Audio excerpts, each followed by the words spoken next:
luxurious Ram 1500 ever. Or get a heavy-duty deal on the powerful Ram 2500 and Ram 3500, the most advanced Ram heavy-duty pickups ever. Make this the summer to remember with great deals on award-winning Ram trucks. See your local Ram dealer now. During the Ram Make This the Summer event, based on standard and available features offered. This hour of the Triangle Sports Leader is powered by Ritchie Law Firm, North Carolina's injury lawyers. Visit GotBryan.com. That's GotBryan.com. WCMC HD1 Holly Springs. Take us with you on radio, web, app, Alexa, and YouTube. 99.9 The Fan, the Triangle Sports Leader. I'm WRAL meteorologist Elizabeth Gardner. We have a cold front that's pushing across the area, sparking some showers and thunderstorms again for us this afternoon. We'll see a high of 86 degrees, 74 tonight with some ongoing showers and storms. And that front stalls over the weekend. That'll bring us another round of some showers and storms tomorrow with a high of 91. Not going to rain all day, just some scattered showers and thunderstorms. But be on the lookout for some of the larger rivers to be flooding in places this weekend.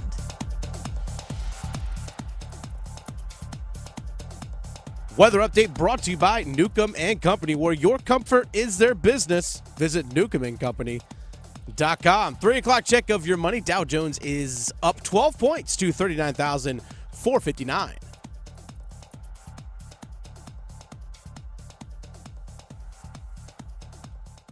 Five receiver set as Plummer looks to throw, and over the middle through the hands of Terrace Marshall. Had two hands on it, crossing at the 31-yard line, but falls incomplete. Looked like he should have got that one. Sets up in the pocket, 7-step drop over the middle, dig around, and in and out of the hands of Jonathan Mingo at the 42-yard line. He had it and dropped it.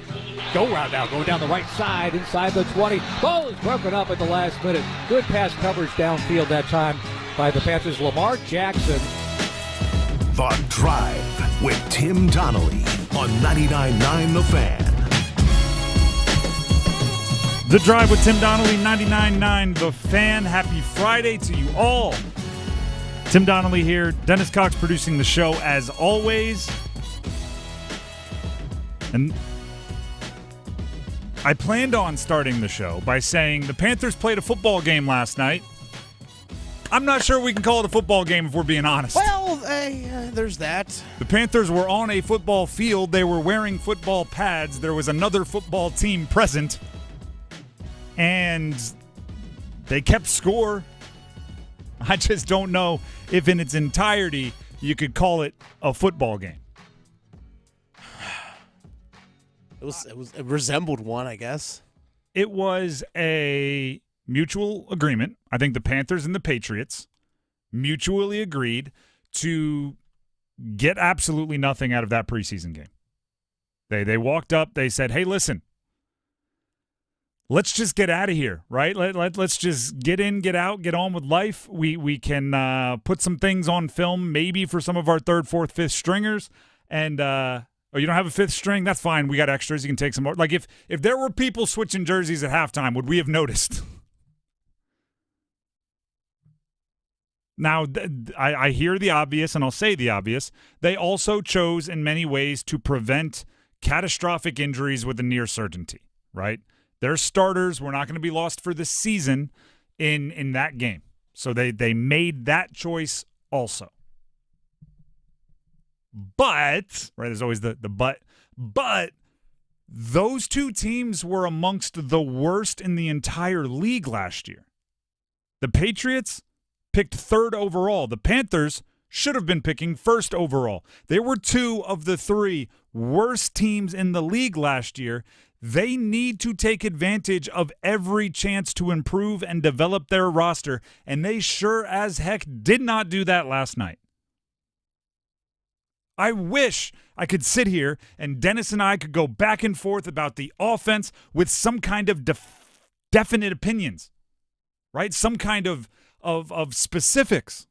And maybe we could, and maybe we will, right? We can go into Jack Plummer and maybe what lessons he learned and how his night was a bit upended by two drops on the first series that were put kind of on the money, and then from that point on, he tumbled off. We could talk about Jack Plummer. Matter of fact, it's kind of what Dave Canales did after the game, right? A lot of guys got good reps, including Plummer.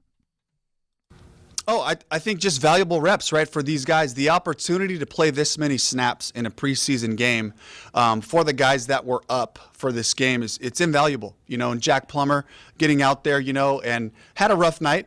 But it was just it's his first NFL game, and hopefully we'll get to the point where we can show him the film and just kind of show him, hey man, just trust your preparation, trust your timing from practice, and just to stay composed as the game goes along, because he was able to put a good drive together. But then we had the grounding penalty that kind of kicked us out of that advantageous field position that we had. So I just love the opportunity it gives for a lot of the guys for us to evaluate them. If Jack Plummer got better and learned lessons tonight, that's great for Jack Plummer, right? If he learned something about getting rid of the ball after play action when he's back there just hanging out, Steve Smith on the broadcast, Steve Smith Sr. on the broadcast said it best. It looked like he was back there waiting for an Uber. If Jack Plummer got better and learned lessons that great, I can't emphasize this enough. The Panthers are hoping Jack Plummer is never, ever, ever a consequential player for the Carolina Panthers. Neither team used that game for something of substance this year. Neither team. Why are we playing preseason games if that's how you're going to treat it?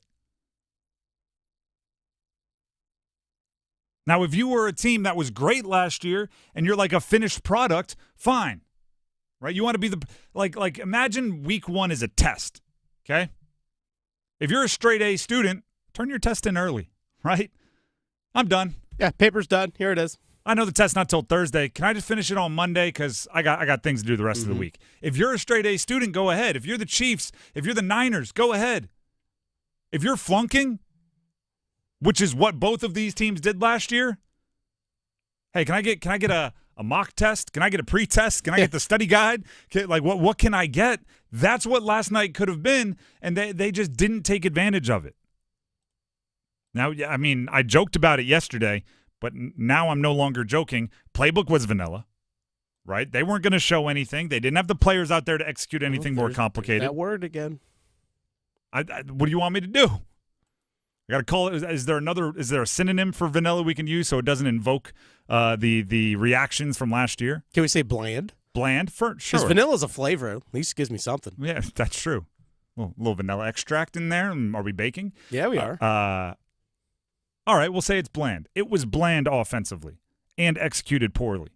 And I can't even be mad about that for the players because I'm not sure the players in there should have been expected to do more, especially in the second half. Am I mad that, I don't know, Jake Luton? He actually looked halfway decent. Yeah, actually did. I was like, okay. Can I be mad that offensive lineman, they were down to 5 healthy offensive linemen by the end of the game? The last 5 on their roster. It's not like they were the starters. They were down to literally the bottom 5 on their roster as far as healthy offensive linemen go. Just about. And I'm supposed to sit here and go, how are you not protecting the quarterback? Now, there's a world where teams are good enough to replace a few, right? Hey, we lost our guard. Let's put in a backup guard, and you can hide that. There's not many teams out there in the NFL that are like, I can roll out my straight second unit, third unit, second and a half unit, whatever you want to call it, and give enough time for undrafted rookie free agent to figure out what he's looking at. Dave Canales talked about how it's good reps for himself as a coach because, again, like I pointed out this week, this was also the first time Dave Canales was wearing the head coach headset. And just all in all, just for me, it was just a great opportunity to be able to talk to the coaches, talk to the officials, kind of have those conversations. We had a chance to replay one, which George Lee upstairs helping me with that was great. And it was just great reps for me to just get the flow of how the communication happens and being able to work all through that. I don't even think Canales could really get good reps, and as a coach, and here's why. Half of being a head coach is situational awareness, right? Not only are you calling plays, you're also thinking, all right, on this 3rd and 6, if we pick up 4, do I want to go for it on 4th down? Because as soon as that play is down, you have to be letting either the punt unit go out or you have to be telling the offense to stay out. It has to be quick. And that was never a decision last night. Do you know why? Because is there Is there any tough fourth down decisions when your quarterback takes a bad sack on third down? Not really. No. Do you have any tough decisions when it's obvious the team isn't suited to make plays? Are you going to leave an offense out there that's at one point in time has significantly more penalty yards than pass yards to go for it on a 4th and 8? Or on 3rd and 14, right? As the play caller, are you going, all right, I just need to play to make this close, right? Or do you trust Jack Plummer to throw it downfield for a 17-yard gain? All of these questions are just obvious answers. Part of being a head coach is making the tough decisions when you have players out there you don't trust that aren't playing extremely well, and that's a nice way to put it. Mm-hmm. Every question is an easy answer. Hey, Coach, can we trust Jack Plummer to – No. No. Hey, Coach, it's 3rd and 6. Do I have – actually, he would be asking himself this. Can I play for 2 here? Do I have 2 plays to get the first? Heck no. We're punting if it's 4th and 3. I do know, like, that final drive that they had late, they picked up a 4th down, which was like, okay, you kind of went in 2-minute mode here. All right, it makes sense. I said on Twitter last night that the final score was Panthers irrelevant to Patriots nobody cares. Yeah. I think in the fourth quarter that's even more. I don't even know if you can get more aggressive than that. Yeah. That's by the way, like I said, Jake Luton looked good. There's tiny little silver linings that we can discuss, and we probably will. That the fourth quarter, sure, I'll give it to you. But I don't think that is like, oh great, he made an awesome 4th down decision. He won a challenge, by the way. He did. That might be the best rep that he got, was he won a challenge. Yeah, that's something he mentioned. He's like, hey, we got a chance to go through that process of video review and all those kinds of things. Like, all right. That's fantastic. I'm not Good. even fantastic might be a little over the top. But I'm not joking. That's a good rep for him. I just think the more difficult part of being a head coach was taken out of his hands last night because he chose, right? They chose as a team 33 starters or 33 players were not going to be active. I would be a little concerned if I were Jonathan Mingo or Dane Jackson, because both offense and defense had one player listed as a starter active in that game. It was Jonathan Mingo and it was Dane Jackson. Wouldn't think you have a firm grasp on your starting role if you were out there last night. Keep practicing. Keep practicing. Yeah, well, Mingo's apparently a great practicer. It's the games that trip him up. Yeah, there's that. The Drive with Tim Donnelly, 99.9 The Fan. Before we move on to our 99 questions about the college football season, get into a better mood, here's Dennis Cox. Hope everyone stayed safe out there with Tropical Storm Debbie and all that rolling through. By the way, Dennis Cox here for my good friends over at Law Tigers. One thing that I always do, it's not just because I'm in my 30s now, is I'm constantly checking the weather, is because I want to get on my motorcycle and I want to ride and I want to make sure I do it safely. So I'm constantly checking, all right, when's it going to rain? What are road conditions possibly going to be like? Because getting out of the road, you have to be safe. And whether that's you're on a motorcycle, you're in a car, being safe and being smart on the road is absolutely paramount, not only for yourself, but for others. But unfortunately, accidents do happen. If you're ever injured in a motorcycle accident, call 1-800-LAW-TIGERS before you call your insurance company, because insurance companies, they just want to give you the least amount possible. Law Tigers, they're riders too. They understand what your bike is worth, your gear, what you're going through after an accident. They know what you are going through because, again, they are part of that motorcycle riding community. So your case evaluation with them is always free. And again, they do not get paid until your case settles. Call 1-800-LAW-TIGERS, which, by the way, you're going to get a local attorney when you call Law Tigers. Not somebody that's just a random different part of the state. You're going to get someone that is local. So call 1-800-LAW-TIGERS, North Carolina's motorcycle lawyers. Law Tigers is a network of independent law firms who are members of the American Association of Motorcycle Injury Lawyers. Law Tigers is not a law firm. The Drive with Tim Donnelly, 99.9 The Fan. As I said, 99 questions about the college football season. The next question is coming up right after this break. Hey, Carolina Panthers fans, it's Dennis Cox from 99.9 The Fan. For all the inside information on your team, join me and my co-host, WRAL TV's Chris Lee, for our podcast, Panthers Playbook, presented by Carolina Ford Dealers. In every episode, we'll keep you up to date on your Panthers, and we'll do it with access only we can provide. Locker room insight, exclusive interviews, and in-depth looks at every Panthers game. Follow and subscribe to Panthers Playbook wherever you discover your favorite podcasts or watch on YouTube. It's bow time. A leg and thigh dinner from Bojangles for just $5.99? Leg and thigh dinner from Bojangles for just $5.99? So crispy. So crispy. And juicy. And juicy. So much flavor. So much. Stop it.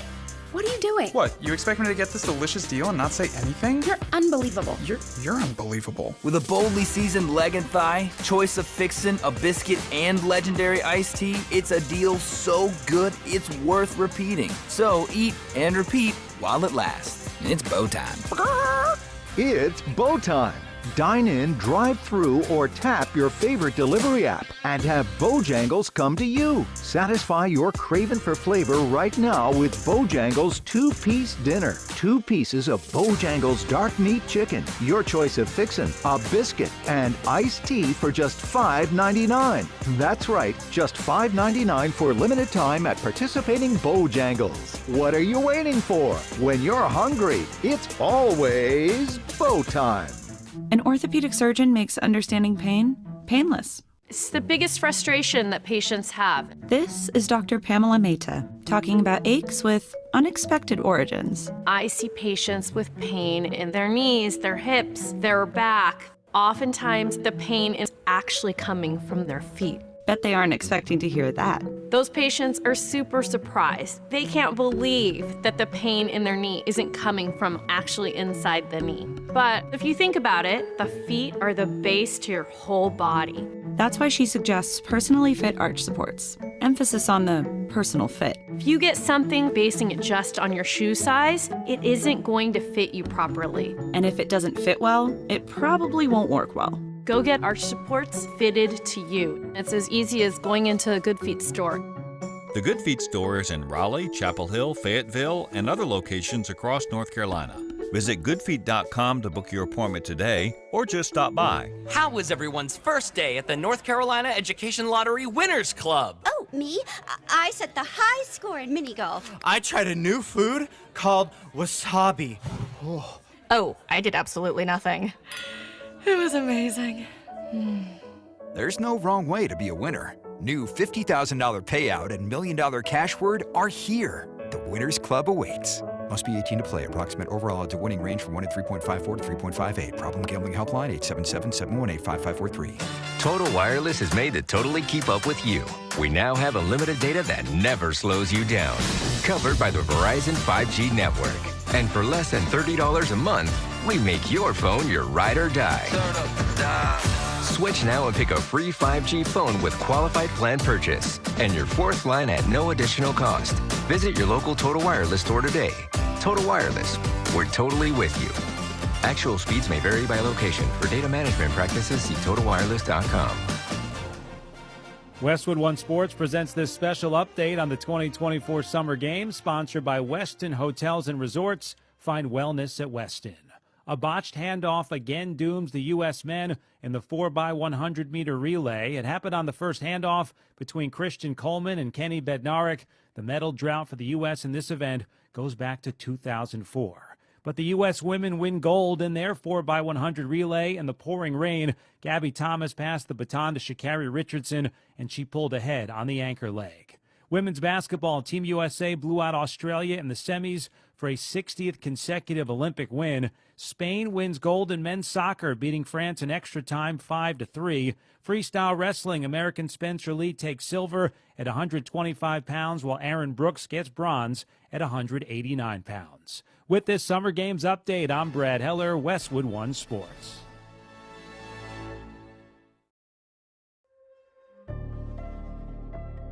Wellness means something different to each of us. And at Westin Hotels and Resorts, we believe every step is an opportunity to enhance your well-being. Whether it's guided group runs and workout gear on demand, or nourishing food options and restorative rest in our heavenly bed, when you travel, you can find wellness at Westin, one of 30 hotel brands in the Marriott Bonvoy portfolio. Find wellness at Westin. Are you an annoying coworker? Sending emails when everyone else is sleeping? Do they ask, how do you sleep at night? Then you should go to Mattress Firm. They have knowledgeable sleep experts that can help you find a better bed, like a Tempur-Pedic. It has technology to keep you cool at night, meaning anyone, even people like you, can sleep. Get matched at Mattress Firm. Sleep at night. Restrictions apply. See store or website for details. Paris Summer Games updates on 99.9 The Fan are brought to you by North Carolina FC. Get your tickets today at northcarolinafc.com.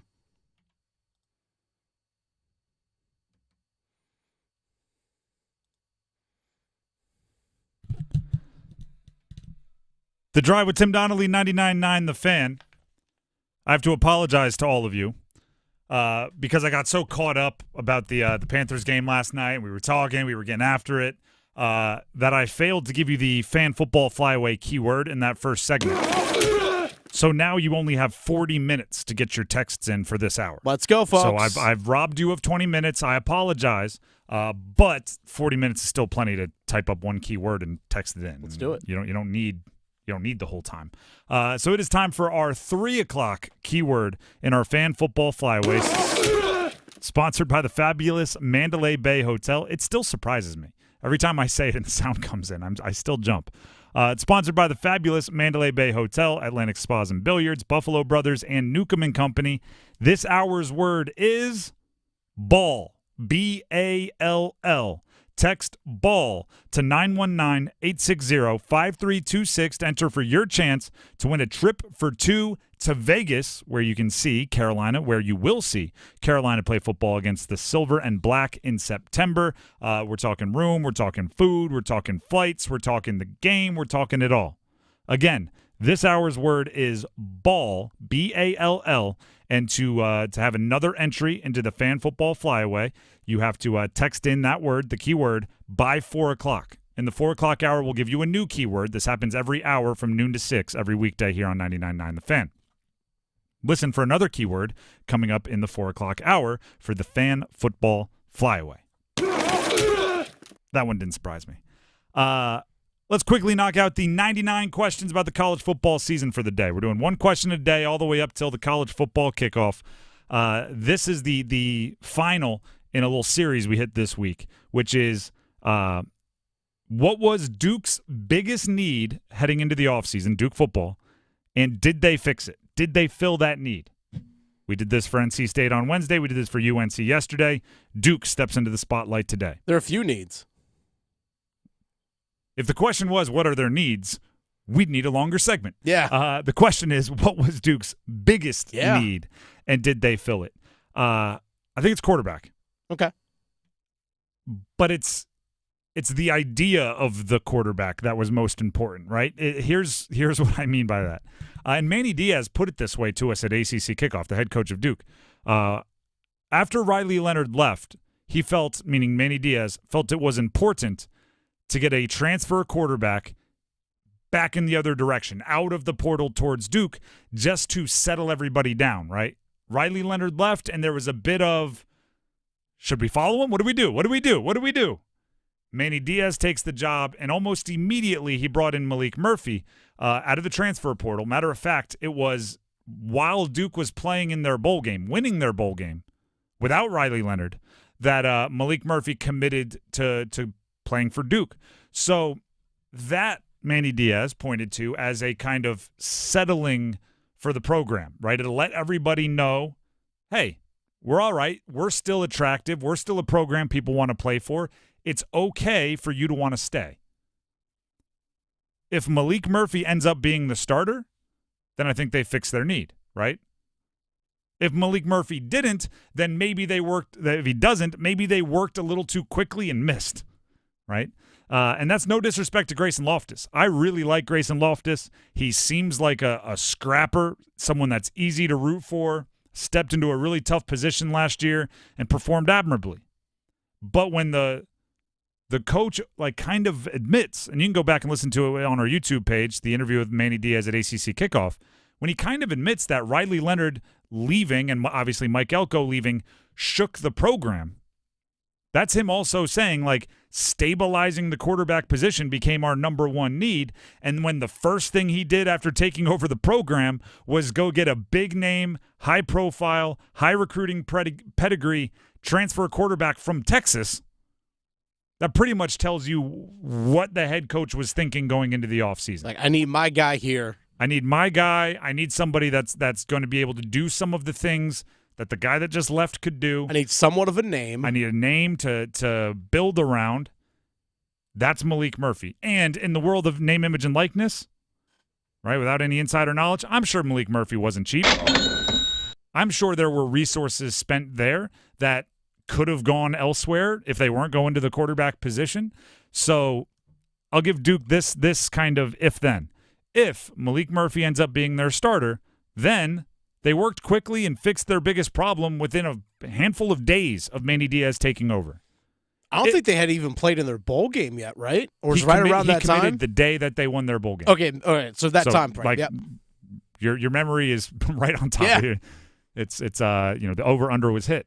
If Maalik Murphy doesn't become the starter, then you worked quickly, you saw the biggest need, and you put your resources in a spot that maybe doesn't add up to fixing your biggest need. And now you need Grayson Loftus to step up and do what he did last year again, which is kind of buck the odds and perform well in the face of adversity.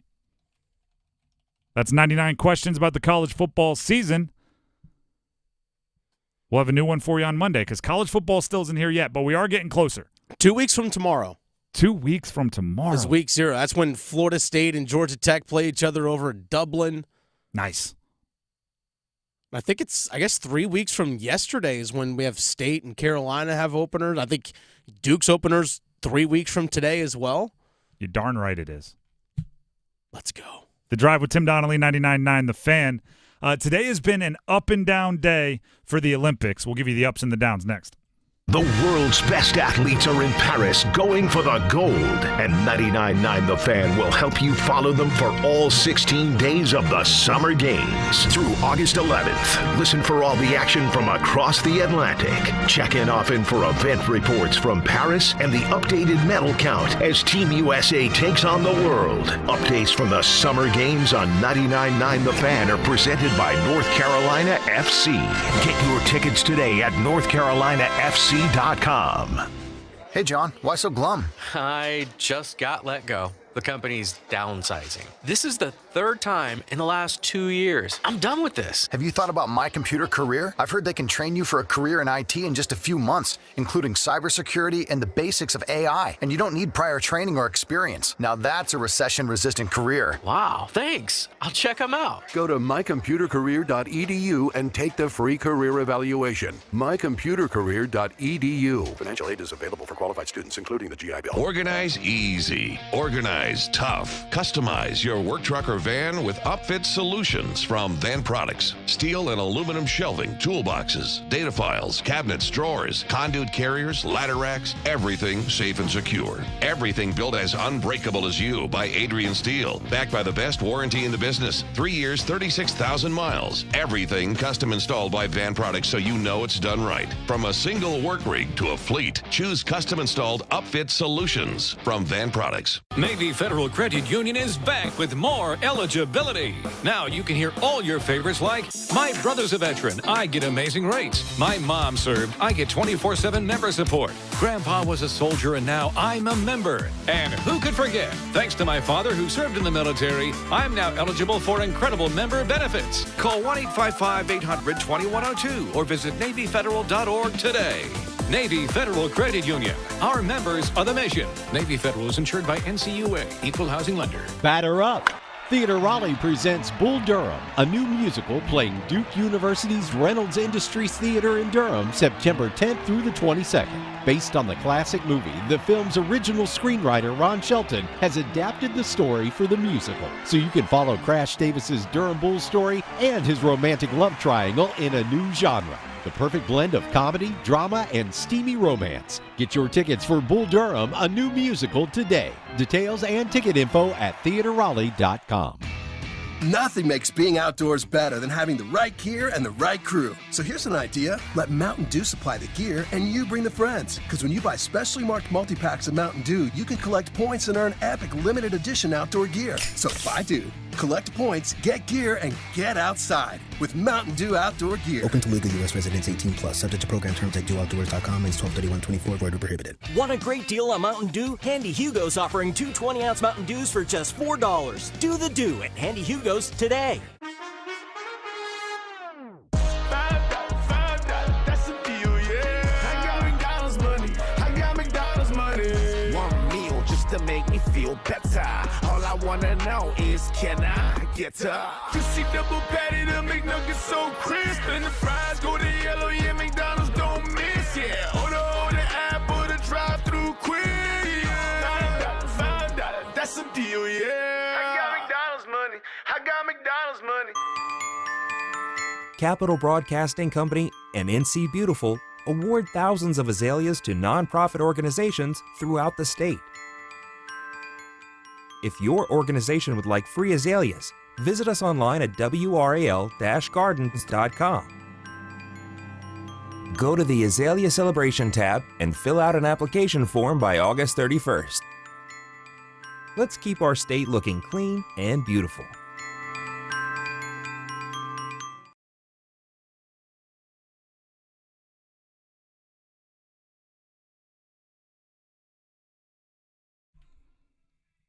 The Drive with Tim Donnelly, 99.9 The Fan. Panthers fans, fans of football in the state of North Carolina, I know you're looking for somewhere to vent, somewhere to converse, somewhere to debate the Panthers. Well, we've provided that space for you, and many of you are already taking advantage of it. Mm-hmm. Follow us on YouTube, 99.9 The Fan. We live stream this show every day, so you can follow along. You can put a face to the voice, but also in that comment section, interact. You can voice your opinion. You can defend your opinion. You can support others. You can debate others. It's a fun little community going on. Like PBG says, we'll be lucky to win 4 games this season. That's twice as much as last year. Hey, that's progress, baby. Hey, you're moving in the right direction. Baby steps. That's. We're going to talk about the Panthers throughout the show. I'll make this one point quickly before we get to some summer game stuff. Someone also did say this one comes from Puppy Monkey. Shout out, Puppy Great Monkey. Name. I'm still confident, just not in Jake Plummer. That's part of what I was going to get to. That was the first preseason game for a team that elected to play almost nobody in the first preseason game. Mm-hmm. If you play your starters, the first preseason game doesn't matter. So it definitely doesn't matter if the outcome or the success rate. It's about exposing flaws, learning, and fixing, right? So I'm not writing anybody off after the first preseason game, but I'm definitely not gaining confidence after the first preseason game. The best thing you could say about that is absolutely neutral. No movement forward or backward. That's the best thing you could say. Kristen Butler says, no expectations regarding this season. Pretty sure most expect this to be a rebuild season, to say the least. I agree. Yeah. I have expectations. I don't have no expectations, but I agree it's a rebuild year. I just have expectations within that, right? I need to see certain things to show that the rebuilding is working, right? The reason it's called a rebuild, think of it like building a house. Mm-hmm. If someone's like, no, we're just building your house, you can't move in yet. All right, cool. You show up a month later and, there's no foundation. There's no trucks nearby. There's nothing going on. You're all right. Well, we're working towards a move-in date here. We need to get moving. That's where I'm at with the Panthers. Right? I don't expect a fully furnished house, but I do expect progress. So there's expectations, and let's just say there wasn't progress made last night against the Patriots. But again, we'll come back to that. We'll talk more about that. Right now, listen to 99.9 The Fan for coverage of the summer games from France. Here's the current medal count presented by North Carolina FC. I don't know what it is about the early morning. Okay. China wins all the medals in the early morning. For the last 2 or 3 consecutive days, I've gone to sleep with the United States of America leading in gold medals, and by the time I check at like 9 or 10 o'clock in the morning, China's back in the lead.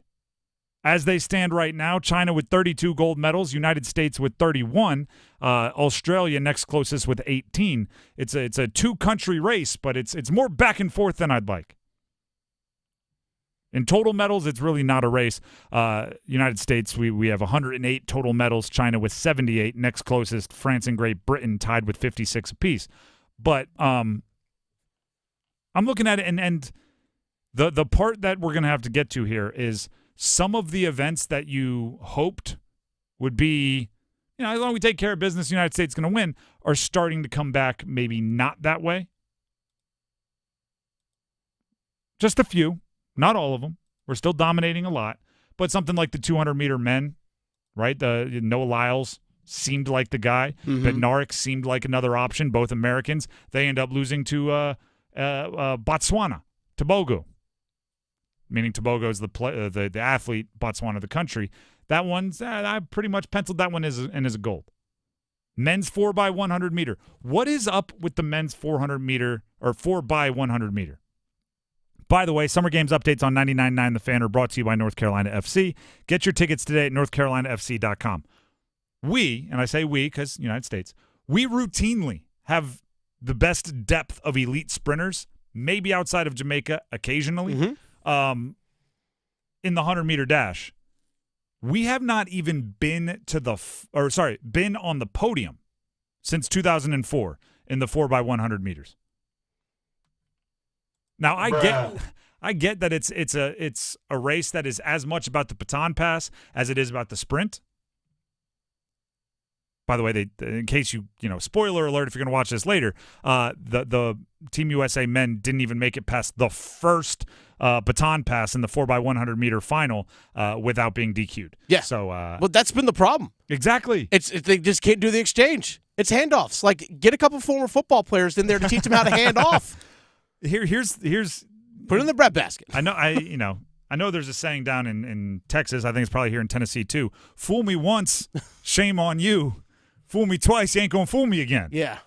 To quote the former President George W. Bush, the actual phrase is, right, fool me once, shame on you. Fool me twice, shame on me. 2004 is the last time we medaled. We've been fooled for 20 straight years. Work on the baton pass. That's all it is. Get together month before the Olympics, hammer it into your brains, and have a plan. This guy's going to run this leg. This guy's going to run this leg. If so-and-so gets hurt, here's the replacement. Let's get some reps with that. You can practice. And I think that's actually what happened because I think Noah Lyles was going to run, I think, the second leg, I believe. Maybe that was it. But it seems like if you have two that finish in the top 3 of the 100-meter dash, you have 3 in the finals, and you have 3 in the finals of the 200-meter dash, you should have the depth to be able to win the 4x1. Yep. Women got it done. Shout out to the United States women's 4x100 meter. Yo, Sha'Carri Richardson. I was going to say more specifically Richardson on the anchor leg. Yo. That's got like I think she was like at 4th, 5th when she got the baton. She won the gold.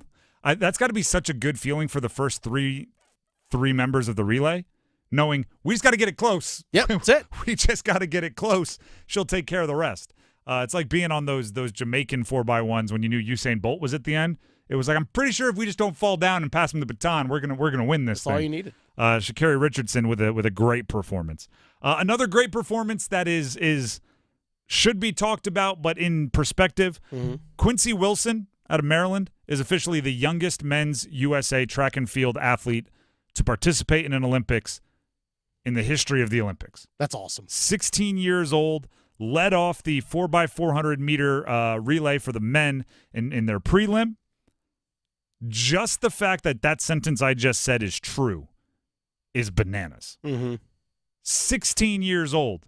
He's out there running against, like, not the best in his age group. This isn't a U18 meet. Yeah. This isn't a high school meet. This is anyone that's alive right now can participate in the men's side, can participate in that race. And he was a part of it, and they qualified. He did lead off with what they're calling a sluggish 47.27 second, showing in his 400-meter sprint. I wish I was that sluggish. Yeah, I was going to say. Obviously, when you're – by the way, like if you're a 16-year-old playing with the adults, you're going to get judged like an adult. Sure, as you should. You're there. He was a little disappointed about it. But they still qualified. No harm, no foul. He checked that off the list. Now when he's back at the next Olympics as a 20-year-old and he'll be a favorite and he'll be a superstar, he'll have this experience to look back on. But I will say this, he probably shouldn't run in the semis or the finals. And I'll also say this, but the track and field coaches for the United States men have some answering to do. I don't like the 4x1. They can't get a baton passed down. No. And why is he starting the race? Why is he running the first leg where he's got to burst out of the blocks and get everything going? Why not let him run the second or third leg where he can get that running start, where he can have some momentum, he can split a little bit faster? Like, you got a 16-year-old there. I get that he's running with the adults, but he's a 16-year-old. Just get it out of the way. Don't think about it, kid. Just out of the blocks and go. Well, that's the thing. Like, when you're in the blocks is when you're thinking, right? Yeah. When you're getting the baton, it's reaction. You're watching. Where is he? Who's next to me? There's other thoughts. When you're just in the blocks and you're waiting for the gun, it's a lot of me time. Maybe he has trouble taking a handoff. He can give a handoff. Maybe he has trouble. Maybe that is smart coaching. Maybe. And the 4x4, I'm trying to see it in my mind's eye. I watched the race. They don't do like the sprint pass where their hands back, right? They turn and grab and run. Something along those lines, So it's less chaotic. I didn't realize. I want to go back to the men's basketball game that we watched yesterday. Gosh, that game was awesome. We watched it while we were on air, so not every detail was caught, but it was a really fun game to watch. Mm-hmm. United States trailed most of the game.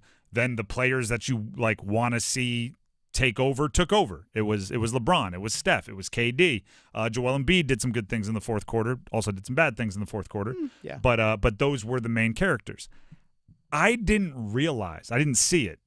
The Serbian player taunting Carmelo Anthony with his signature 3-point celebration. Oh, is that what that was? So he put the 3 fingers up and tapped the side of his head like Carmelo used to do. Carmelo was there sitting courtside. Yeah, like Dirk Nowitzki was right there too. And what I didn't see is shortly after that, no disrespect to Steve Kerr, Carmelo Anthony looked like the coach from that point forward. Go watch the Kevin Durant 3 that was kind of the ceiling bucket. Watch where everyone is looking as they get in position for that play. It is to a courtside Carmelo Anthony directing, you, set the screen, you, space, KD, up top, ball. And they followed him to a T, and it ends up being the game-sealing bucket. I'm not saying it's the reason why, but I'm saying from where we sit, where we're looking for storylines, we're looking for things that are interesting, we're looking for narratives. Maybe you shouldn't taunt Team USA when you're ahead. Maybe like even guys sitting courtside that aren't in uniform, all right, fine, I'm taking this game over. Like that's what they're built to do. LeBron James, what do you need? Points, rebounds, assists, defense? I'll defend Jokic. I got it. There was a couple times there, by the way, shout out Steph Curry, 36 points yesterday. Yeah. But his best games of the Olympics by far. But there are times it felt like late where LeBron was like, give me the ball, I'm taking over. I'm running point here. You guys follow. I'm controlling this thing. Exactly. And it wasn't even like, give me the ball, I'm going to score. It was, give me the ball, I just want to be the decision maker on where this ends up. I'm going to control the floor. It was a really cool game. And the more it's going to be one of those games where 20 years from now, there's going to be a Netflix documentary on it. And when they explain what was said in that huddle and things, it's going to be so much fun. And they're going to say, something like, I saw him taunt my boy Melo. Melo gave me that look. And that stuff that's come out about the Redeem team, that's come out about the Dream team. There will be that, assuming they win the gold medal. My girlfriend and I watched a replay of the final few minutes last night. She didn't know the results. And I was like, you didn't know anything? She was all into it. She's like, oh my God, he hit that shot. And it was fun to relive that moment. It's like introducing someone to a movie that is awesome. Yeah. And you're sitting there almost watching them watch it because you're just so excited that they get to experience it. Mm-hmm. By the way, this happened yesterday as well. As soon as I chastised the United States for falling behind China in the gold medal count. What's that? I don't know what event because I just refreshed my page. But the United States just picked up another gold medal. We are now tied for China in first. 32 gold medals apiece for the United States and China. And with the tiebreaker being total medals, we're winning. Yes. We're winning the whole thing. There we go. Which, by the way, we're still going to have U.S. women's soccer men's basketball, women's basketball. I don't know. We're breaking. We're breaking right now. Breakdancing right now. You're saying like breaking news. Yes. I think I'm B-Boy D Mike. You know, I think that's my break name. Is that what we're calling it? Break names. Can we talk about this for a second? Absolutely, we could talk about it. Shout out to our program director, Paul Ihander, because I was sitting in the office earlier today doing my prep, working on the show, and he said, "Oh my gosh." And I was, what is it going on? And then he directed me towards watching the breaking, which is breakdancing. They don't like it to be called breakdancing. They like it to be called breaking. I guess they think that makes it more sporty. Breaking is, and I say this exactly, and I say this specifically, it is hilarious. Think of this. Imagine breakdancing. And if you've ever seen the TV show I was on MTV, is Nick Cannon's Wild and Out. Wild and Out? Yes. Merge the two together, that's the Olympic sport. It's kind of what it is. If you've seen cinematic classic movies like You Got Served, Step Up, Stomp the Yard, dance battles, but take away it being like scripted to look cool with cool angles and stunts, and it's just one person in the middle of a stage kind of rolling around on the floor. I again, it is hilarious, and it is unintentionally hilarious. Yeah. It is a dance battle from a movie in like 2004 with a low budget. Yeah. There's an Australia. She calls herself Raygun. She's from Australia, and maybe it's because of the outfit she chose or the fact that the colors for Australia kind of match. She looks like she's out there dressed as a Subway sandwich artist. She had the hat on forward. Artist, of course. That's what they call them, right? That's what Subway calls them. I believe she was the 15 seed out of 16. I wonder what creative liberties they have for the art they create. I was taking some of these from Twitter. I thought of some of these on my own. This is how I can describe Ray Gunn's Olympic breaking. She's supposed to be one of the best in the world. Yeah. Someone, their first day in the gym, trying an ab workout that they saw on YouTube a couple days ago and don't remember fully. And the ab workout is like designed for people with a 12-pack and they just don't have it. Nope. So it's a lot of contortioning and throwing your legs up but not able to hold them. That's one way you could describe what was going on with the Australian breaker. Another, my 3-year-old son, after saying, "Daddy, watch this," with a no plan, where you then go, "All right, what are you going to do?" And then you see him get nervous, and then he spins around on the floor, and it's like, ha! Another way you could describe it, and Canes fans, you'll appreciate this one, a goalie who has lost their stick and doesn't know where the puck is. Oh, double pad stack. So got to flop over. They're just on their side, throwing hands, looking around, spinning, hoping that they somehow are able to catch their bearings. That was an Olympic sport today. Crazy. And I don't know what it is. The Olympics, you shouldn't be able to use nicknames. The United States breaker was logistics with no I and an X at the end. There you go. Logistics. There was, like I said, Ray Gun. So basically, does your name have to fit on a vanity plate? Is that kind of the rule? One was named Anti, A-N-T-I. Okay. Now maybe these are their government names, but it just seemed like they were like your AOL Instagram screensaver from middle school, and you had to enter into the Olympics with that. Like it seemed strange. So needless to say, I'm not sure that I'm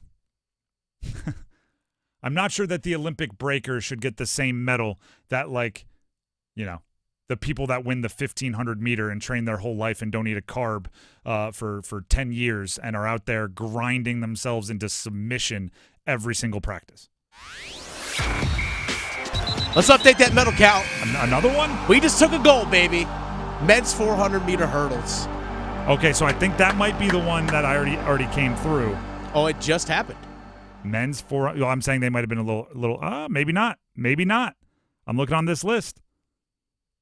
You're correct. Let's go. So we have officially taken the lead. We're winning. 32 gold to China. We have 33 to China, who has 32 gold. We're winning. Who won the 400-meter hurdle? What's his name? I can't remember. All right. But he's very pumped right now. Well, as he should be. He's a gold medalist. Yeah. Now, here's the crazy part. One lap around the track, right, with 10 hurdles, high hurdles, separating him from glory, and he runs his brain off, right? That the amount of training, the amount of technique, the amount of intestinal fortitude to go through that event. Same gold medal as the person that bounces around and dances to the music and then spins in breaking. Same gold medal. Their top lines on the resume are going to be the same. Olympic gold medalist. Mm-hmm. I just can we get levels of gold? Well, size can one be like the size of like a plate, and then you go all the way down to one the size of like a nickel, penny. Yeah, there we go. By the way, breakdancing is not going to be in LA in 2028. So it's just a one-time? I think it was like kind of like their trial thing. Like, yeah, this isn't a thing. That's going to be a hard one to explain 30 years from now. Hey, I'm a gold medalist. Oh, yeah, what event? Breaking? But here's the thing. You can say, I'm the only one to ever win an Olympic gold in this sport. And it was so bad, they got rid of it before the next Olympics. You think Rod Brind'Amour could breakdance? I think he should today. Yeah. Happy birthday, Rod Brind'Amour. Happy birthday. August 9th, Rod Brind'Amour, happy birthday. So how about this? How about we do this real quickly here before the end of the hour? What would you get Rod Brind'Amour if you could get him anything, right? He strikes me as one of those guys, probably hard to buy a gift for, right? Probably has no problem if he wants something going to get it for himself. No nonsense guy. Does he need a new Peloton? I'm sure he's worn his last 5 out. Yeah. Does he need new 45-pound plates? He probably does. He probably ate them. I think the first answer is obvious, so let's just get this one out of the way. I'd get him a place in the Hall of Fame. Well, yes. Because that's not even me giving him a gift. That's him getting what he's earned. But I do think if he learned that he was going into the Hall of Fame on his birthday, that'd be a cool deal. I have this one down. I would gift him another 33 career points. Now, he's got over, 1,100. He's points, assists, storied career over many, many years. I'd give him 33 more because I just want him to forever be ahead of Jeremy Roenick. And right now he is 32 points, career points behind Jeremy Roenick, who did get into the Hall of Fame this most recent class. And I just don't think that's right. So give him 33 extra points. I'm going to go back and watch all the film and see if I can't go like, that actually was an assist. That was a goal. He deflected it. Take it away from Cole or something. From him? Take it away from Cole or something. That's not your goal. That's Brind'Amour's. Do you have any? Because I got a few I'm going to rifle off here. Oh, well, I would say, like I said, new Peloton. Oh, well played. I don't know if it's weird to say it like this, but I would give him Alexander Nikishin this year. There you go. To the roster. I saw a publication, a periodical, ranked best Russian defensemen in the world. Guess who was number 1? Nikishin. Guess who was number 2? Dmitry Orlov? Yeah. There you go. I was like, look at this. Let's go. Now, the hard part is they might pass like 2 ships in the night. Yeah, they where might. Orlov is not on the team when Nikishin gets here, unless this birthday present for Rod Brind'Amour becomes real and somehow Nikishin can get out of his KHL contract and come over this year, because that would be a boom. I think his KHL contract is probably, ends at the end of March, I believe. I do think there's a chance he can kind of be the get over there for the last couple of months. Yeah, for possible. Last part of the regular season, be with the team during the playoffs. Which would be maybe send him down to Chicago, let him get some playing time down there, get used to North American ice for 20 minutes, and then get him up here. Absolutely. What about I'd give Rod Brind'Amour a heart-to-heart understanding with Martin Necas about being a goal-scoring wing. Not only are they now on the same page, but they're on the same page because Martin Necas got on Rod Brind'Amour's page, right? Just, hey, the understanding that you might not be a center, but you could be an awesome goal-scoring wing and make a beautiful career, a lot of money, and a nice legacy if you just listen. I've got one more here, and this is the one that I think most people are going to want the most. Okay. An 8-year contract for Seth Jarvis. Has anybody checked up on Seth Jarvis? I haven't. Yeah, how's he doing? Haven't heard anything in a while. I mean, how did he? I'm assuming he made it back from Finland for Sebastian Aho's I don't wedding. know. Bold assumption. He might still be over there. He looked like he was having a good time. It's just that I guess no news isn't bad news. I'm not going to say it's good news. But I want that deal done. I want to know the structure. I want it to be long term. And I'm sure Rod Brind'Amour feels the same way. I do feel like Rod and Seth Jarvis are obviously coach player. I think that's inappropriate, but also like cool uncle and mischievous nephew. Right? Like when Seth Jarvis is maybe a little difficult to handle, Rod, hey, no, and then turns around and smirks. Like that actually was kind of hilarious. It just seemed like they get along, they understand each other, and they should be paired for at least the next 8 years. I think Rod looks at Seth Jarvis and goes, "That was me." Yeah, that's like what I'm that saying. was me. I see everything about me in you, kid. Like there's a, like I said, like a cool uncle and a mischievous nephew who it's like, hey, when the cool uncle's in charge, you get a little bit more leeway. Let's just be cool here, right? Like that's what they got going on. The Drive with Tim Donnelly, 99.9 The Fan. Happy birthday, Rod. Let's make sure we say that with our full throat. Happy birthday, Rod Brind'Amour. August 9th.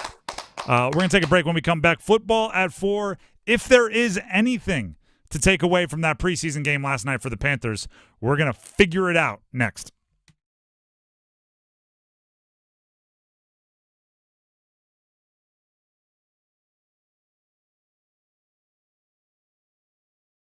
You heard the perfect scores on air. Just before the buzzer, that's 5 for 5. We're bringing those champions to the stage. It's our inaugural Numbers Game Live show, presented by Sharky's Place Sports Bar and Grill. Our invitation-only event brings past players together August 21st at the Hilton Raleigh North Hills. Join us on YouTube as we crown a Numbers Game champ.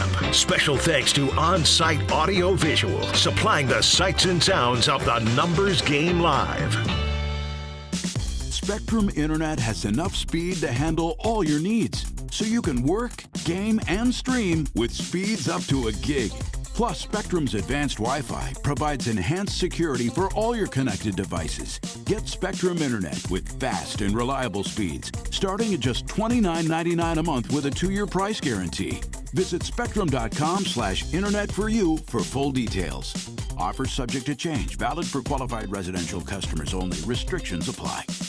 Are you ready to rule the realm? With the new Game of Thrones scratch-off from the North Carolina Education Lottery, you can. This epic game gives you the chance to win up to $200,000 instantly, or a trip to beautiful Napa Valley to play the Seven Kingdoms experience, where you could take home your share of up to $7 million in cash prizes. So treat yourself like royalty. Play the Game of Thrones scratch-off today, and let your reign begin. Must be 18 to play. Approximate overall odds are 1 in 4.31. Problem gambling helpline 877-718-5543. It's bow time. A leg and thigh dinner from Bojangles for just $5.99? Leg and thigh dinner from Bojangles for just $5.99? So crispy. So crispy. And juicy. And juicy. So much flavor. So much. Stop it.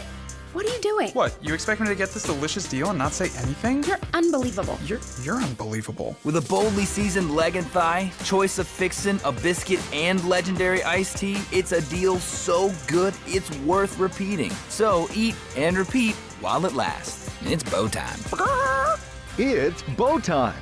Dine in, drive through, or tap your favorite delivery app and have Bojangles come to you. Satisfy your craving for flavor right now with Bojangles 2-piece dinner. 2 pieces of Bojangles dark meat chicken, your choice of fixin', a biscuit, and iced tea for just $5.99. That's right, just $5.99 for limited time at participating Bojangles. What are you waiting for? When you're hungry, it's always bow time. Make the most out of summer with great deals on a great selection of Ram light-duty and heavy-duty pickup trucks. And right now, during the Ram Make This the Summer event, get an exceptional deal on the 2024 Ram 1500, the most luxurious Ram 1500 ever. Or get a heavy-duty deal on the powerful Ram 2500 and Ram 3500, the most advanced Ram heavy-duty pickups ever. Make this the summer to remember with great deals on award-winning Ram trucks. See your local Ram dealer now during the Ram Make This the Summer event, based on standard and available features offered. This hour of the Triangle Sports Leader is powered by Ritchie Law Firm, Raleigh's injury lawyers. Bounces his way into the end zone. Touchdown! Visit GotBrian.com. That's GotBrian.com. WCMC HD1 Holly Springs. Take us with you on radio, web, app, Alexa, and YouTube. 99.9 The Fan, the Triangle Sports Leader. I'm WRAL meteorologist Elizabeth Gardner. We're not looking at the potential for severe weather necessarily this afternoon, but a cold front sweeping through, trying to push out some of that tropical moisture, but it will bring some showers and thunderstorms. We'll see a high of 86, overnight tonight 74. That front stalls near us tomorrow, bringing another round of some afternoon and evening storms, and it's going to be a hot one with a high of 91.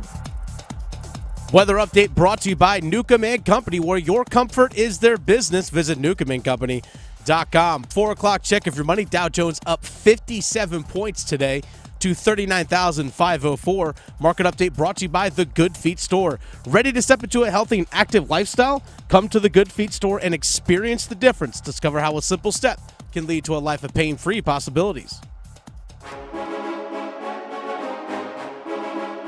Let's move the chains. Time for football at 4. The Drive with Tim Donnelly, 99.9 The Fan. Last night, the Panthers technically played a preseason game against the Patriots. 33 players were held out, including Bryce Young and most anybody else that you would know by name if you're a casual fan. There was a handful of things that you could take away from the game. I don't think any were tremendous nuggets of information. I don't think any were stone cold, write it in stone, this is now true after seeing it last night. But there was a group of things that I think are worth mentioning. I've broken them up into 3 categories. The categories are the good, the bad, and the ugly. Old school, right? We'll go in that order. We'll start with the good. To me, the biggest good from the entire night was Eku Leota coming off the edge. Oh, he was great. He was awesome. 3 tackles, 2 for a loss, a sack, a quarterback hit, and he drew a holding penalty. That's pretty darn impressive. That's disruptive. It's doing what you should do. Now, I don't think this necessarily is like, all right, Leota, you're the guy opposite Jadeveon Clowney. I don't think it's even Leota. You're definitely 100% going to be on the active roster every week. I think what it is, we should look at this Leota guy more, right? I think what it is, all right, let's get him some reps with the ones in practice. Let's see how he works against Taylor Moton. Let's see how he works against the Jets first team when we do joint practices. Nothing is given. Like, when people talk about in the NFL, when you get the opportunity, you have to seize it. You don't seize the opportunity and now you're like a made man, right? Now you're destined. It's, okay, you took advantage of that opportunity. We'll give you a slightly bigger opportunity. All right, you've taken care of that. We'll give you a slightly bigger opportunity. And Eku Leota last night, with flying colors, took advantage of the opportunity he was given. Jake Luton, on a couple days' notice, the quarterback that came in second after Jake Plummer's extended run, Jake Luton on just a couple days of practice. I think he signed with the team on Monday. Sounds about right. Just a couple days practice, played solid as what I'm going to describe as a super depth quarterback.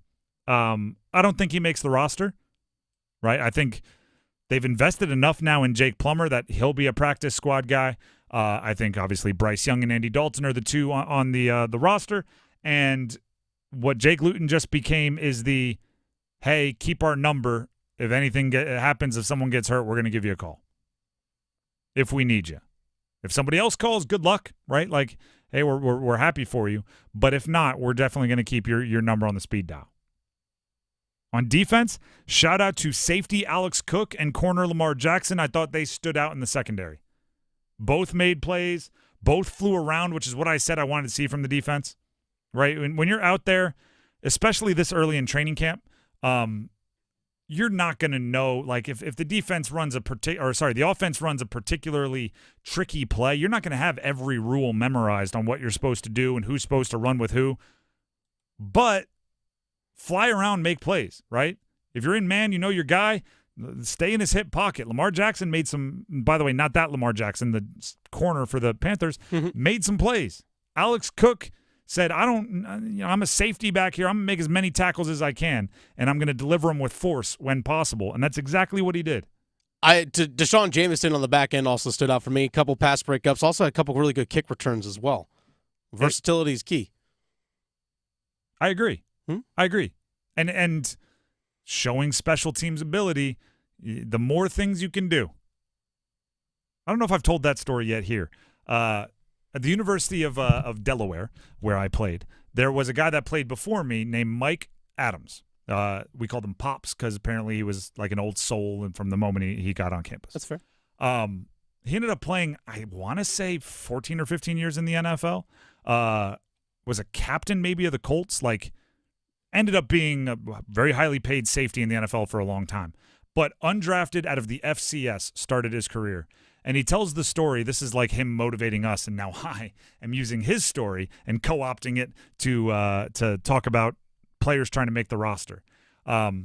His first year, undrafted, rookie, free agent with the Cleveland Browns, who at the time stunk, right? This is like, I'm just trying to make the worst team in the NFL so I can live another day. And he was at meetings one day, and he had a cup with sunflower seeds. And he was, spitting the shells into the cup and hanging out. So he's walking down the hallway, and he bumps into someone, and he spills the sunflower seeds. And they're just all over the place. So he looks in the corner, and there's a broom leaning up against the side of the wall. So he walks over to the corner, grabs the broom, and starts sweeping up the sunflower seeds. Right when their head coach at the time, Eric Mangini, walks down the hallway and sees him doing this, and all Mangini said was, the more things you can do, Mike, the more things you can do. Because it's hard to get rid of people. It's hard to cut people when, or I should say it this way, it's easy to cut people when they're a third-string safety. It's hard to cut people when they're a third-string safety, a second-string gunner on punt, a third-string guy on hands team, a first-string guy on kick return, and also he's like a personal protector on punt in emergency situations. Like, it's more difficult to get rid of you the more you can do. So somebody like Robinson, who you just brought up, having a pretty good day on defense, having a good kick return, right, mixing it up, he should pick up a broom, man. The more you can do, the harder it is to get rid of you. So that's my long story. That is someone else's story that I passed along to you. Let's get to the bad. That was the good. Let's get to the bad. The number one thing I wanted to see from the offense last night was just flow. There was none. It was record scratch. It was uncomfortable. Like, it was that over and over and over again. It was kind of hard to watch at times. It really was. And it's offensive line, not there. Quarterback, I'll give Jack Plummer credit. The first drive, he had two pretty bad drops that he put on the money. Could have been first downs. I think maybe would have been like a spark to a different day for him. Like, hey, I can do this. But once those drops happened, the room started spinning on him. He got a little dizzy, didn't know what he was looking at, and held onto the ball too long, took some sacks he shouldn't. I think he's still holding onto the ball right now. Panicked because a few times he panicked and flipped it to no one in particular, and that ended up being an intentional grounding. So, and he had another one down in the goal line. There was some lack of offensive rhythm, which is partially because of the people they elected to play. Right, you'd hope that the starters would be the guys that were the tone setters and got that rhythm in motion. But also, you'd like to see a little bit more preparedness up and down the depth chart from a head coach with an offensive mind that's spent a ton of money on the offensive side of the ball this year, that's drafted a bunch of players on the offensive side of the ball this year. It just really wasn't there. Dave Canales, after the game, talked about the bad spots the offense found themselves in. saw some really physical play from the defensive side. Offensively, played hard, played physical, but the execution just wasn't there. We put ourselves behind the sticks a bunch with some pre-snap penalties, holding calls, some things like that are things that we're going to have to work through. But when that happens, it just makes everything so much harder. And while we'd like to, be able to have those downs and be able to mix things more and sustain drives, that's something we got to do. I agree with the more harsh parts of that comment. The nice stuff at the beginning, I'm not sure. I don't know if I watched that like, oh, they played physical. I don't remember anything particularly physical. That's the good, that's the bad, the ugly. The drops, man. Bruh. The drops. Jonathan Mingo, Terrace Marshall Jr., Ihmir Smith-Marsette. These are guys that I've been told, and it's been beaten into our skulls over the last 2 weeks, have been having great camps, and they've turned a corner, and they're making plays, and they're winning 50-50 balls, and they're a different wide receiver core all the way down to these guys.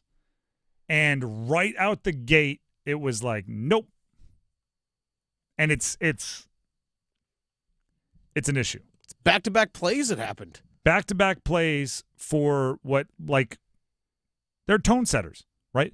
Jonathan Mingo is out there as the only player that is active in the game that is listed as a starter on the depth chart.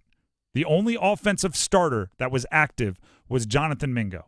The first third down, they call a play that gets Jonathan, or actually the first, second down. Mm-hmm. They call a play for Jonathan Mingo to be open. Which order was it? Was Mingo first or second? Marshall was first. Okay, there you go. That's even better. They call a play on the first third down, which is a better point to make, right? The first clutch play that can get some momentum. They call a play that gets Jonathan Mingo open. The undrafted rookie free agent quarterback puts it on him. He gets both hands on the ball, and it's an incompletion. Puts it right in his chest. And to hear Steve Smith Sr. do the whole, like, well, the pass might be a little and then he watched the replay and went, oh, no, never mind, that's on the money. Yeah. Nope, he just dropped it. Like, Mingo, that's your role in that offense, right? That's your role for the team is to make that catch. Terrace Marshall Jr., you're a second-round pick going into your fourth year, getting the opportunity to pick up a first down early in the game. That's why you're out there, right? They didn't want to depend on practice squad Mike. They didn't want to depend on Ihmir Smith-Marsette to get the ball rolling. They wanted to see what those guys would do once the ball was rolling, but you guys are the ones with the high pedigree that the team was leaning on. Smith-Marsette had a drop there in the fourth. He did. Yeah. All three of those guys did. By the way, I'm done with Terrace Marshall Jr. Done. I mean, I'm not. I'm done. In the scheme of things, still practice, like, it's still a preseason drop. If it makes me concerned about what I said earlier, right? If two guys that weren't very good last year are dominating your defense in practice, I'm going to ask questions about the defense before I assume that those two guys that weren't very good last year are suddenly all pros. And then the first time they get up against a defense that's not the Panthers, they go right back to what they were doing a season ago. That's going to be a concern on multiple levels. And they were open. That's the thing. Yeah. I was saying, like, you got open. Got open. Just catch it. And you couldn't say this all night, but on that first drive, Jack Plummer found you. He did. Got it to you in rhythm, on time, on target. That's ugly. And that's something that you have to address. And maybe I like literally, and Coach Canales said this, I think it might change their plans for having who eligible active next week. Mm-hmm. You might have to put Deontay Johnson and Adam Thielen active next week. I don't care if you give Adam Thielen 3 plays. Have him catch the first ball just because he might be the only person you're wildly confident is going to. By the way, speaking of being versatile and more you can do, Terrace Marshall doesn't play special teams. Doesn't cover. I don't know why. Doesn't return. Because he's an athlete. Just doesn't do it. So guess what? That's the reason why he was a healthy and active so much last season. It's because, well, you're not going to – if your number 5 wide receiver isn't going to play special teams, we're not going to activate that person. Simple as that. The more you can do. Well, I guess the opposite of that would be the less you can do. I mean, he doesn't do anything. The Drive with Tim Donnelly, 99.9 The Fan. If we also have our keyword. Thank you for reminding me in my headphones, Dennis. It's time for our 4 o'clock keyword in our fan football flyaway. If you want to win a trip for 2 to Vegas to see Carolina play football against the Silver and Black in September, all of this sponsored by the fabulous Mandalay Bay Hotel, Atlantic Spas and Billiards, Buffalo Brothers, and Newcomb & Company. For this hour, so up until 5 o'clock, you have to text in the keyword SKY, S-K-Y. The keyword is SKY. Text SKY to 919-860-5326 by 5 o'clock, and you'll get another entry. You can get a new entry every single hour from noon to 6 every weekday here on 99.9 The Fan. You just have to be listening to catch the keyword. Text in SKY to 919-860-5326 for this hour's entry into the Fan Football Flyaway. We will have the final keyword of the week. Haha, see what I did there? We'll have plenty more next week. The final keyword of the week will be in the 5 o'clock hour of this show, so stick around for that as well. For this hour, keyword SKY, text it in 919-860-5326. If you watched last night, you may have been watching for the Panthers. You may have been watching to see Drake Maye of UNC get his first NFL experience. If you blinked, you probably missed it. Stick around. Atlantic Spas and Billiards, Buffalo Brothers, and Newcomb & Company want you to see football live in Las Vegas. It's our Fan Football Flyaway. Listen weekdays through August 29th. We'll reveal keywords every hour from noon to 6. Text in the keywords to enter for chances to win a trip for 2 to Las Vegas. We'll fly you to an amazing room at the Mandalay Bay Hotel and Casino, and we'll hook you up with seats for the Carolina-Las Vegas game. The Fan Football Flyaway, only on 99.9 The Fan. Viva Las Vegas. At Lowe's, we know how to save pros time and money. Save 20% on 1-gallon cans and 5-gallon pails of Valspar Defense or Cabot Stain. Plus, save 15% on your choice of 6 or more Purdy items. And get free same-day delivery to the job site when you order by 2 p.m. Because Lowe's knows pros. Valid through 8/21 while supplies last. Discount taken at time of purchase. See store at Lowe's.com for details. Must be single receipt purchase. Delivery by 8 p.m. Subject to driver availability. Additional terms apply. See Lowe's.com/same-day delivery for details. Why choose a Sleep Number smart bed? Can I make my side softer? Can I make my side firmer whenever I want? Can we sleep cooler? Sleep Number does that. Cools up to 8 times faster and lets you choose your ideal comfort on either side. 94% of Sleep Number smart sleepers report better sleep. J.D. Power ranks Sleep Number #1 in customer satisfaction with mattresses purchased in-store. And now, during our biggest sale of the year, save 50% on the Sleep Number Limited Edition Smart Bed. Limited time. For J.D. Power 2023 award information, visit jdpower.com/awards. To find a store near you, visit sleepnumber.com. Drive into summer with the Honda CR-V and Accord, your fun-to-drive weekend getaway vehicles. From Honda, the 2024 Kelley Blue Book's KBB.com Best Value brand. So hurry in to the Honda Summer Event. For a limited time, well-qualified buyers can get a 2.9% APR on a 2025 CR-V or 2024 Accord. Contact your local Carolina Honda dealer for a great deal today. See dealer for financing details based on 2024 Consumer Choice Awards from Kelley Blue Book. Visit kbb.com for more information. Tommy! I can't wait for golf this weekend, huh, buddy? Time flies. Love you, man. Oh, don't forget your knee brace again. We aren't in college anymore. Moments together matter, so help protect yourself from RSV. If you're 75 or older or 60 plus with a chronic condition like asthma, COPD, heart disease, or severe diabetes, you're at higher risk of landing in the hospital from RSV, and there are no prescription RSV treatments. Check eligibility and schedule your RSV vaccine at vaxassist.com. Sponsored by Pfizer. You put sunscreen on when you go out in the sun. Did you know that the sun could hurt your car, too? It's true. Keep cool this summer and protect the interior from fading and cracking with a custom window tint from Soundstation and Security. The sun's harmful UV rays can also hurt your paint on the exterior. That's why Soundstation and Security offers custom ceramic coating. Think of it as a little sunscreen with Soundstation and Security. 2 locations in downtown Smithfield and on Glenwood Avenue in Raleigh. Online at myhotsound.com. Batter up! Theater Raleigh presents Bull Durham, a new musical playing Duke University's Reynolds Industries Theater in Durham, September 10th through the 22nd. Based on the classic movie, the film's original screenwriter Ron Shelton has adapted the story for the musical, so you can follow Crash Davis's Durham Bulls story and his romantic love triangle in a new genre. The perfect blend of comedy, drama, and steamy romance. Get your tickets for Bull Durham, a new musical, today. Details and ticket info at theaterraleigh.com.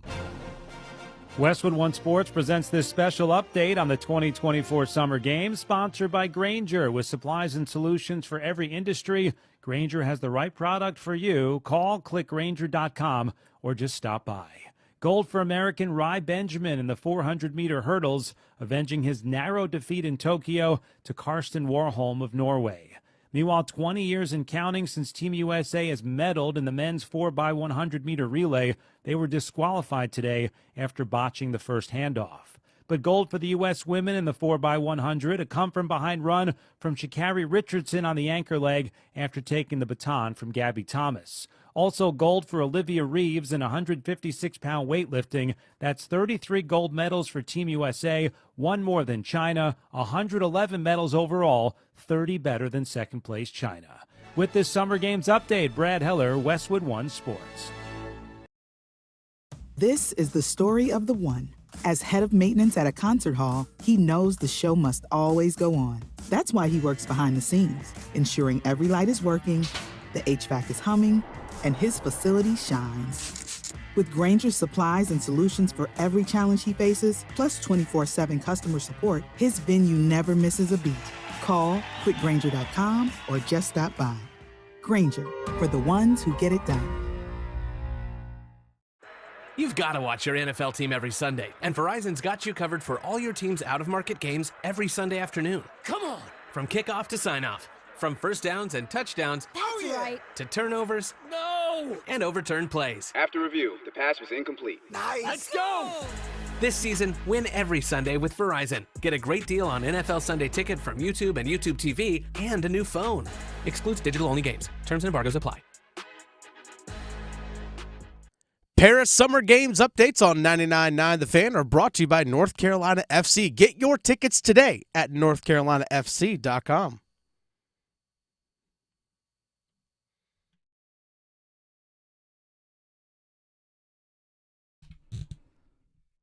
The Drive with Tim Donnelly, 99.9 The Fan. We're getting ready to talk Drake Maye, former UNC Tar Heel. Or is it one of those always a Tar Heel things, right? Do you still call him a Tar Heel? Sure, why not? Getting ready to talk Drake Maye, a Tar Heel. So it felt appropriate for all of you to have a chance to win a pair of tickets to see the Tar Heels play. Text UNC to 919-860-5326 for a chance to win a pair of tickets to UNC versus UNC Charlotte at Kenan Stadium on September 7th. That is a keyword UNC to 919-860-5326 for your chance to see the Tar Heels at Kenan Stadium on September 7th. Now let's talk Drake Maye. I really hope Drake Maye is a legit superstar quarterback, because if that's the case, we don't have to worry about all the mistakes the Patriots are making in developing him. I have this theory that the all-time great quarterbacks are inevitable, right? They raise the franchise. They emerge regardless of the situation they're put in, which is always my argument. And we made this point with Mike Glennon earlier this week. My argument when people say, quarterbacks should sit for their first year, worked for Patrick Mahomes, I always go, well, that's pretty disrespectful to Patrick Mahomes that you think he's Patrick Mahomes because he sat for a year. I'm pretty sure if Patrick Mahomes would have played the first day of his first rookie camp and they named him number one, he'd be a really darn good quarterback because he's an all-time great quarterback. He eventually would get there. It's like, Aaron Rodgers, he sat behind Brett Favre. I'm like, yeah, but if he were drafted somewhere else, that talent was going to show up whenever he got to play. Then there's this other big group of quarterbacks beneath guys like that. They're the ones who need a situation, right? When they're developing, their range of outcomes for their careers are like from somebody along the lines of Blake Bortles, right, who had some success, won some games, but never really took the next step. That's like the low end, all the way up to somebody like Russell Wilson. because he went to a team fresh as a rookie where he got awesome experience. He had a great running game. He had a great defense. He had a great head coach. He had wide receivers that were pretty darn good, great offensive line in front of him, and he was able to develop into a franchise, potentially Hall of Fame quarterback. If Drake Maye is the type that needs the situation to help him develop, Patriots are not handling their business very well. If he is inevitable, right? If he's one of the greats, then who cares? His talent will emerge. His mindset, right? If he's got like the weird competitor thing where he's just going to work until it works, then he's fine. Because the handling of Drake Maye by the Patriots is going to test him. It's going to test the 3rd overall pick. If for anyone that watched the first episode of Hard Knocks, Matt Eberflus, the head coach of the Bears, pulled in Nick Saban, right? Nick Saban's got time on his hands. And he was also Eberflus's college coach. So he called up a favor to the old ball coach. Hey, come talk to my team. Also, I want to ask you some questions. And on Hard Knocks, it was very made for TV. It was a very, very cool moment, right? It was, yeah, this is what you guys do normally. Eberflus and Saban had a one-on-one. And the questions were about, how did you develop quarterbacks?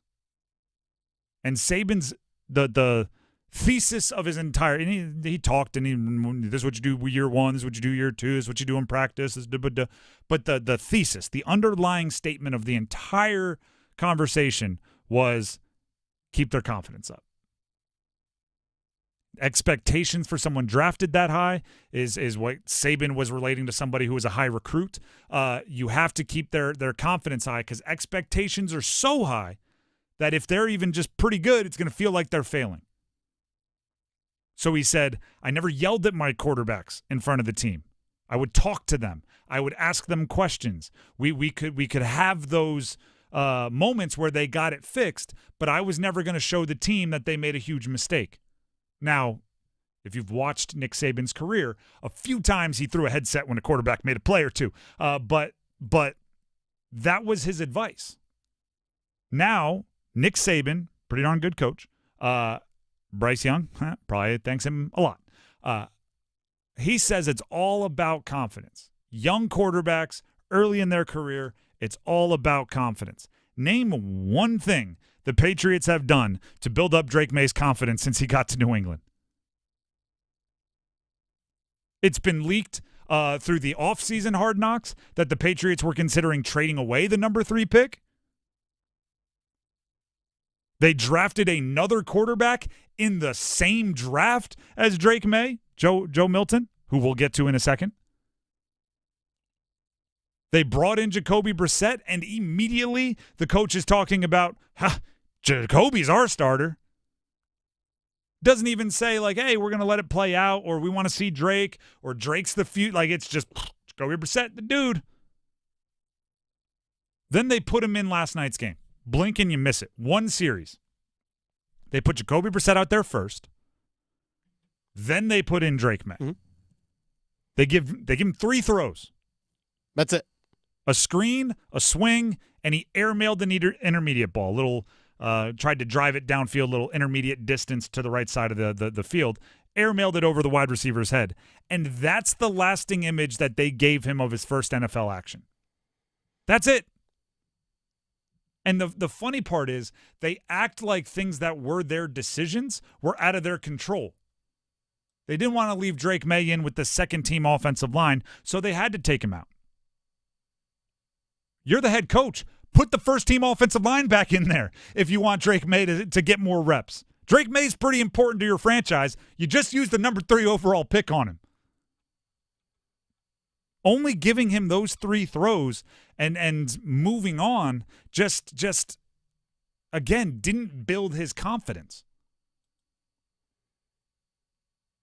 And then making him stand on the sideline and watch as Patriots fans kind of fell in love with Joe Milton because he looked like an athletic marvel against what can only be described as guys that will very, very, very unlikely make the Panthers roster. And now Joe Milton is a thing on the internet today. What in the world are you doing to that guy's confidence? Now, again, I hope it doesn't matter, right? Because I don't think the Tom Brady's, the Aaron Rodgers, right? You put that chip on their shoulder. They're not letting a little bit of lack of confidence early in their career throw them this way or that, right? They're on a heat-seeking missile mission to the top of the league. I hope that's Drake Maye, in which case everything we're saying is irrelevant. But in the off chance that he's not one of like the 10 greatest quarterbacks to ever live, and he is in that next tier that needs to be developed appropriately, the Patriots are not doing their job, at least not through the first month of him being in their franchise. Rod Maye was asked about his quarterback rotation, of which all 4 quarterbacks on the roster played. This is what he had to say. Yeah, we wanted to see Jacoby obviously go out there and operate, as well as Drake, mixing them in there with the ones. The rest of those guys like Zappy and Joe, they went out there and finished up the game, thought they did a good job, but that was kind of the thinking. So next week we have the Eagles, so we'll practice against them, and who knows, the reps will probably change a little bit, and then we'll see what happens in the game. But that was the thought process. Drake Maye, and this is the part that really confuses me. He's your backup quarterback. He's your backup. Now, I know it's not a normal backup, right? He's number 3 overall pick. You're heavily invested in him, but he's your backup quarterback who, by saying Jacoby Brissett is your starter, you're saying Drake Maye's not ready to start, right? Unfortunately for Jacoby Brissett, whenever Drake Maye is ready to start, he's going to start because he is the number 3 overall pick, right? The Bears didn't bring in any competition for Caleb Williams. Jaden Daniels will darn sure be starting for Washington. Whenever Drake Maye's ready to start, he's going to start. So by putting Jacoby number 1, you are saying Drake Maye's not ready to start. So why put him in bubble wrap? The thing you have to do first is get him ready to be bubble wrap worthy. Drake Maye was asked after the game about his first taste of the NFL. I think it was awesome. First of all, to get out there in the stadium. Really first time since I think the day after I got drafted, being in the stadium, other than the walkthrough yesterday. So being there with fans was a different feeling. Got sent a little chills through my body, but yeah, just awesome to compete against somebody else. Been going through camp, practice after practice with ourselves, and finally get a chance to come together and compete as one. I thought the guys did a great job. I thought we brought energy. That was the biggest thing. Through the rain, through the weather, and, in the first half, and it cleared up, and just glad that we came up on the right side, and that's what the preseason is for. I think just getting guys, having them make their plays, and it's just fun to cheer on your teammates. So for me, it's just kind of had an idea of how much I'd play the night, and just go in there and try to take care of the football and execute. And other than that, it's just fun to be out there. He's not going to say anything to give us any kind of insight into how he actually feels. You could take any rookie quarterback that played in any preseason game ever. Everything he just said makes a lot of sense. Outside of maybe they would have been to the stadium more often than he has. He was also asked, when did he know how many reps he would get? When did he kind of get a feel for the rotation? Here's his answer. Coach Maye he kind of lets offensive coaches kind of decide, and quarterback coaches and AVP. So really had an idea a couple days before. Coach Maye wanted everybody to know, kind of have an idea of how much they're playing. So from that point on, in that conversation is just keep in house. He's a company man. He's doing what he can do. Now he just needs the team to work as hard for him as he's working for them. Saying all the right things. Gosh, and when he went in, after Jacoby Brissett won series, I got excited. I was like, we're going to see a lot of Drake Maye. I thought, okay, Brissett, 1 series, that's fine, makes total sense. And I was like, okay, we're going to get him for the rest of this half, right? I was thinking into the third. Possibly. I'm like, all right, if he's not ready to be the starter, let's get to developing. Let's get those growing pains out of the way. Let's see what we're working with. It's like the end of the first quarter, beginning of the second, like Bailey Zappi's out there. I was like, wait, what is happening here? Little screen for the first down. I was like, okay, get his feet wet. I like it, coach.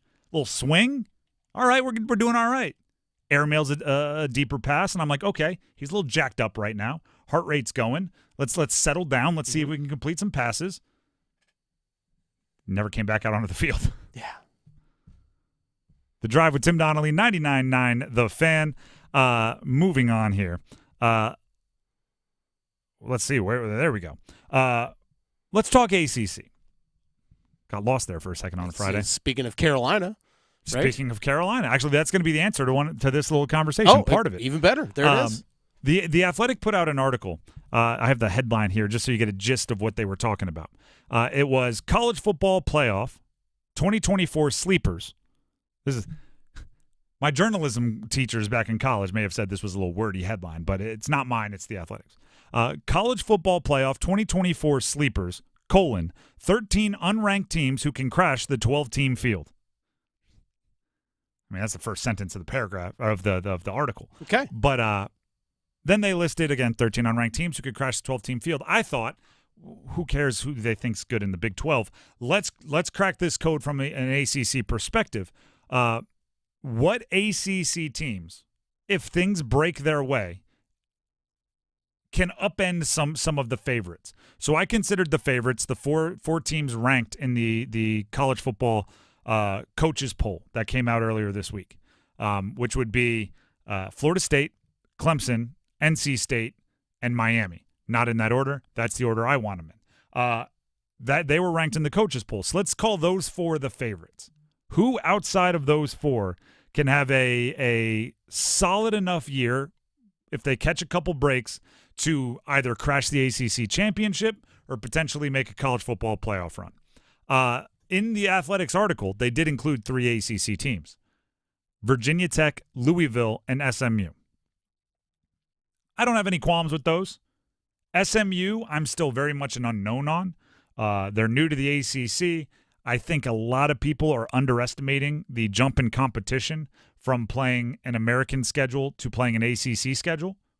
I think SMU has had some success over the last few years in their build-up games. Like if they play a power conference team, heck, the whole month is building up towards that game, right? And they can use all of their ammunition in that game. It's different when you got a Power 5 team this year or Power 4 team this week and a Power 4 team the next week and a Power 4 team the next week and then a top 25 team the next week, then a top 10 team the next week.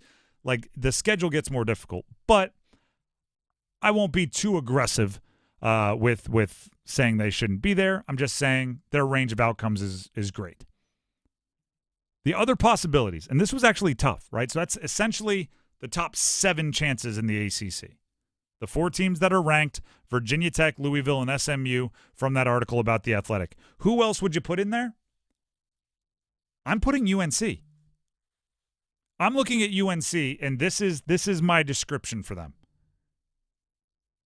They are an everything but team. And what I mean by that is they have a great defense, or great might not be the right way to put it, but I think a significantly above average defense. They have a great running game. They have wide receivers who, for the most part, can get the job done. The J.J. Jones, the Nate McCollums, the Kobe Paysours. Like, they've got some dudes. And then you mix in the quarterback. And that's the only thing everything but, right? Maybe a little offensive line question based on how well they gel, but the quarterback is the question. So when you say, like, if they get a couple breaks, can they make a run? The break they need is to have one of their quarterbacks to make a giant leap. If Connor Harrell plays significantly better than we're expecting, which you may not believe this, but occasionally a 21-year-old kid grows up over the offseason or develops over the offseason or something clicks. The coach describes something a way that works in their brain, and now look at this. Imagine that. People get better. People get better. Imagine that. They do take leaps. Sometimes it's when the guy at the top of the depth chart leaves, and suddenly you have to lead for yourself. Right, Connor Harrell, I'm sure Drake Maye was a great. I'm just going to do whatever Drake does. Nobody's going to get mad at me if he's watching extra film. I'll watch extra film. If he's working out, I'll work out. But then once Drake leaves, and it's like, all right, let me take this bull by the horns a little bit. Maybe that'll level him up. Or maybe Max Johnson just didn't fit in with the other offenses he's played at other places, and he and Chip Lindsey are going to, lock eyes across a crowded room, meaning their offensive coordinator and their new transfer quarterback, lock eyes across a crowded room and realize they were made for each other. Like Joe Brady and Joe Burrow a billion years ago. I also think Syracuse is ironically, with Louisville already being mentioned, I think they have the potential to be this year's Louisville. And what I mean by that is transfer. Louisville last year had a new coach come in and said, I want everything new. Not everything, but pretty close, right? They got new transfer wide receivers, running back, quarterback, defensive players, and it worked out for them. Syracuse did the same thing. You look at Syracuse's depth chart. They got a quarterback from Ohio State. They got 2 wide receivers from Georgia. They got a new running backs coach who brought his son as a running back transfer from Washington with them, and they had a 1,000-yard running back last year that they're bringing back. Now that's similar to what I said about Louisville last year, similar to what I'm going to say about NC State this year. It's a risk, right? Bringing in so many new faces and just hoping they're all going to mesh, but the risk comes with high reward. And then I threw Cal in here just because Jaden Ott might go bananas. The more I learned about this running back from Cal, the more I'm like, all right, I guess he's really gosh darn good, and he's going to be really tough to stop in the ACC. And okay, ACC is stacked with running backs. Conference of quarter running backs. Yeah, right. It's the conference of quarterbacks according to the ACC.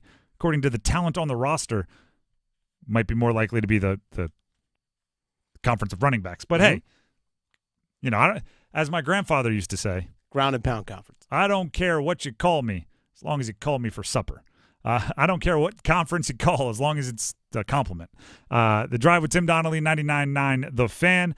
Before we move on and get to some real bold predictions coming up not too distantly in the future, here's Dennis Cox. Hey, hope everyone's doing well out there. Hope everyone's safe. Everything was good where you live with Debbie rolling through. By the way, Dennis Cox here for my friends over at Law Tigers. I hope you're safe when you're out there traveling. Hope you're safe when you're out there on the roads, whether yesterday or today. I know there's still some flooding, even though there might be some sunshine out there in parts. But being safe out there on the road and knowing road conditions is it's half the battle, especially when it comes to being on a motorcycle. I'm constantly checking the weather because I love to go out and ride my motorcycle. I might even try to do it this weekend, but I'm always looking to see, okay, what do the roads look like? Is it anticipating rain? Is there flooding in some spots? Even, believe it or not, factoring in the wind, a really windy and gusty day, you feel it on a bike. You don't want to get knocked off balance when you're trying to go around a corner on an extremely gusty day.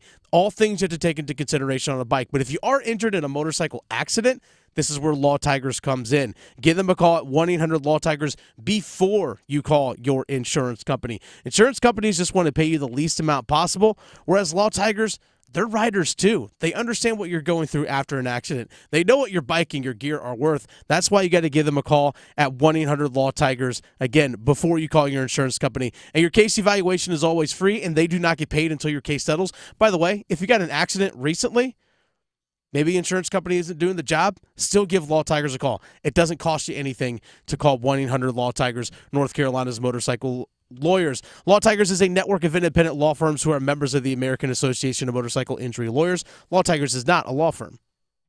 The Drive with Tim Donnelly, 99.9 The Fan. Real, bold predictions coming up next. You heard the perfect scores on air. Just before the buzzer, that's 5 for 5. We're bringing those champions to the stage. It's our inaugural Numbers Game Live show, presented by Sharky's Place Sports Bar and Grill. Our invitation-only event brings past players together August 21st at the Hilton Raleigh North Hills. Join us on YouTube as we crown a Numbers Game champ. Special thanks to On-Site Audio Visual, supplying the sights and sounds of the Numbers Game Live. How was everyone's first day at the North Carolina Education Lottery Winners Club? Oh, me? I set the high score in mini golf. I tried a new food called wasabi. Oh, I did absolutely nothing. It was amazing.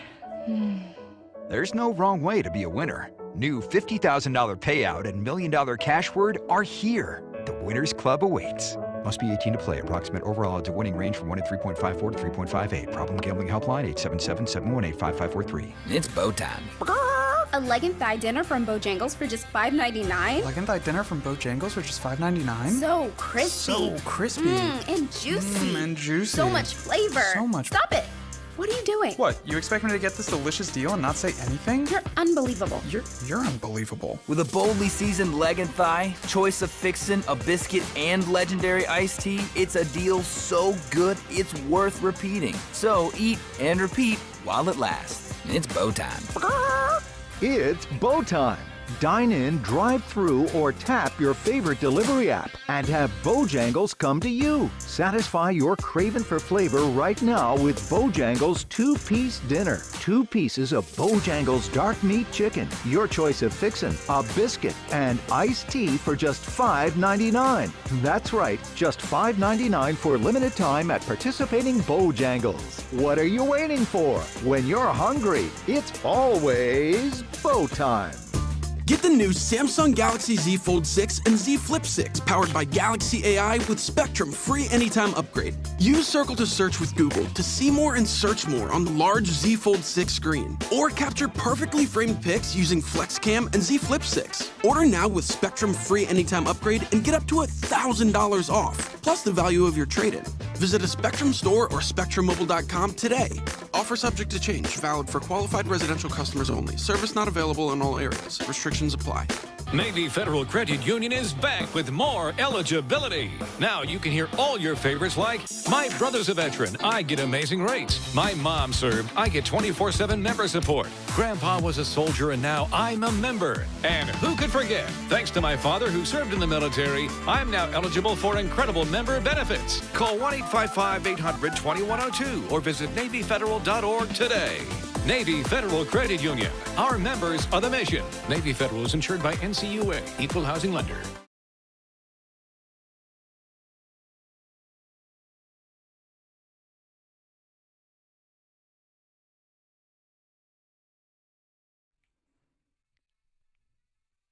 The Drive with Tim Donnelly, 99.9 The Fan.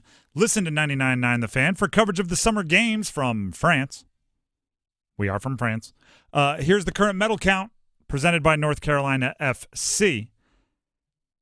I don't know what event it was, but within the last handful of minutes here, China picked up another gold medal. So once again, in gold medals, the United States and China are tied with 33 apiece. However, tiebreaker goes to whoever has the most total medals, and the United States has, roughly 30 more than any other country. So we're winning on a tiebreaker right now. I'd like to be winning outright. So, again, USA 33 golds, China 33 gold medals, Australia 18, Japan 16, and on down the list. In total medals, United States 111, China 82, and then France with 56 is next up on that list. So that's the medal count as it sits right now. Still a lot of track, which America's been very good at. A couple basketballs still to be awarded. There's other events out there that are still to be awarded, and again, United States tied atop gold medals right now. Summer Games updates on 99.9 The Fan are brought to you by North Carolina FC. Get your tickets today at northcarolinafc.com. Now let's go ahead and jump into real, bold predictions. You have the bell and the buzzer warmed up, ready to roll? All right. As always, the bell means the prediction is actually bold. The buzzer means you got to make it more bold to get full certification and authentication of the boldness. USA men's basketball taken down to the wire against Serbia. They'll be playing France for the gold medal. I believe they're going to beat France by double digits. I believe they're going to beat France by 15 plus. All right. I think they got their scare out of the way. I think it's, we don't want to go through that again, do we? Let's go ahead and. It's like, hey guys, let's. That was fun and all, but yeah, remember that fourth quarter? Let's not have to do that again. Had enough fun. Let's do it right from the beginning. And I think France is like, in college football, you see this sometimes, where like, I don't know, one of the best teams, we'll just call Georgia, since they've won some national championships recently, and they haven't cheated to get them. Every once in a while you see Georgia at like halftime tied with Middle Tennessee State, and you just know that, Mississippi State that's playing Georgia the next week is like, oh, man, They got their whole slow start out of the way this week. They're going to be locked in when they play us next week. They're not going to let that happen again. Of course, we're next. Oh, just an angry Kentucky team somewhere like, man, 1 week off. That's France. They're like, we're going to be at home in front of our fans, and Team USA just got riled up by Serbia. Darn it. Speaking of Team USA and speaking of getting riled up, I have a prediction for next year's NBA MVP. Go on. Jason Tatum is going to win next year's NBA MVP. Do you know he didn't play in that Serbia game? Yeah, I know. Didn't take the warm-up off. What a weird decision by Steve Kerr. That's the second time a 3-time consecutively reigning first-team All-NBA player who was most recently the best player on the NBA champion has been a healthy scratch because the coach just chose not to. It's funny, he didn't play against Serbia the first time. The coach, Steve Kerr, said it's a math problem. It's nothing to do with what Jason Tatum's doing. It's just we have so many guys. It's a math problem. Yeah, but you played his teammate Derek White. I don't think he's the one that's like the bottom of the list. I'm not saying you have to play him 35 minutes. Get him 10. Don't embarrass him like that. I think Jason Tatum's going to be working out all offseason with a Steve Kerr picture on the rim. So every time he dunks it, Steve gets hurt. It's personal. It is. I think it's going to be. Oh, you love Steph Curry so much, huh? Yammers. Oh, you LeBron, go back out there. Jammers. Like that's his workout all offseason. I got to look and see, because I know like Anthony Davis barely played. Anthony Davis played. Anthony Edwards played. Devin Booker played a ton. Yeah, Booker, well, he's been starting for them. Again, no disrespect to Devin Booker. Is there the difference between Devin Booker and Jason Tatum is start and play a ton versus don't even enter the game. It's a math problem. I have a math problem. 1 + 1 equals NBA MVP for Jason Tatum next year. And his teammate Jaylen Brown's going to be just as motivated because he didn't even make the team. It's true. Next real bold prediction. Ready for this? This is as overreactionary as you can possibly get, but I love it. Eku Leota finishes top 3 on the Panthers in sacks next year. It's Jadeveon Clowney, it's Derek Brown, and it's Eku Leota. That is the big 3 we were looking for on the defensive line. I don't know, he made some plays yesterday, and I'm just choosing to ride that. That's the thing that is the silver lining that is keeping me upright as we head out of that first preseason game for the Panthers. Speaking of those games last night. I'm sorry, I was just thinking that Derek Brown had 2 sacks last season. He's going to be in the top 3 this year. Clowney makes sense. And then it's Leota. Somebody's got to get. Or do you think Ashawn Robinson's going to put together like 5? I don't know. 2 might be in the top 3 this year. It could. Malik Neighbors, Offensive Rookie of the Year. Yeah, he got Daniel Jones throwing on the ball. He ran 8 routes last night. No targets. But I don't know. Everybody was really excited about him. I do want to emphasize this a few times. And this is a good thing to get ahead of with football season right around the corner. If you freeze a play and take the screenshot and tell me, look how wide open he is, there's nobody within 10 yards of him, I'm going to do something called look at body language. Because if one of those defenders that's 10 yards away is in a full-out sprint towards the wide receiver and the ball hasn't been thrown and they are downfield, that wide receiver likely is not open. So if there's a safety over the top and a corner underneath and they're both running towards the wide receiver, even though they might not technically be within a certain yardage of the wide receiver, the ball has to get there. And while the ball is in the air, those 2 individuals will be closing in on the wide receiver.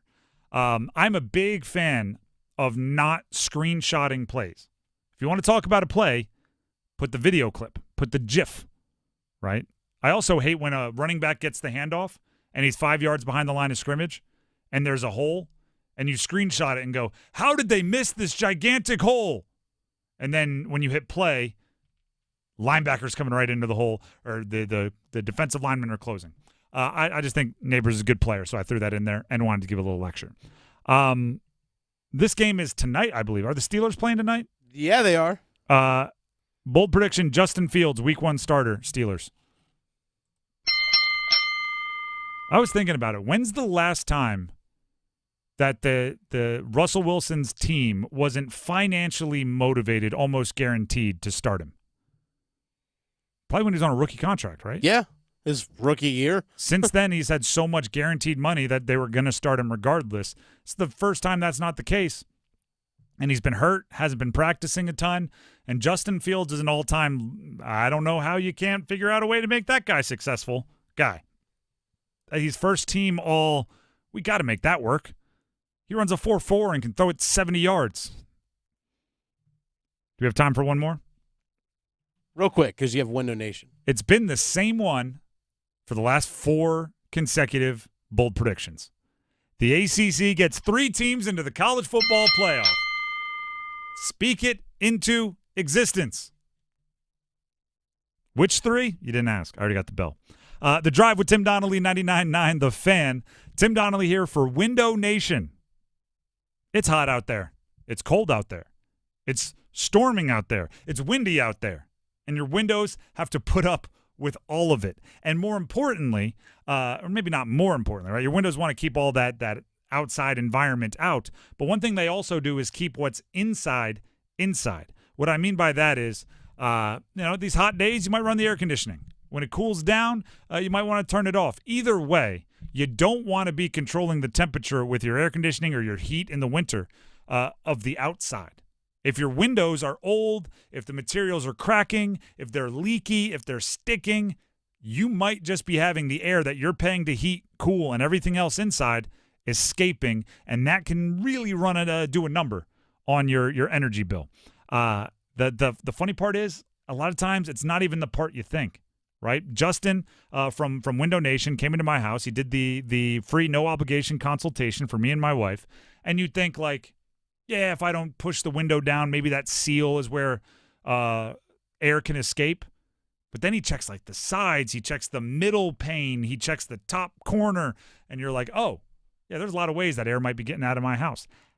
They can do the same for you. They can just give you a rundown, look at your windows, let you know what you're dealing with, and let you know how much money you might save on your energy bill every single month by switching out your windows for top-of-the-line, top material, top quality, top installation, Window Nation's windows. Right now, buy 2 windows, get 2 free, plus pay nothing with no interest for 2 full years. And to celebrate August, an extra $250 in credit.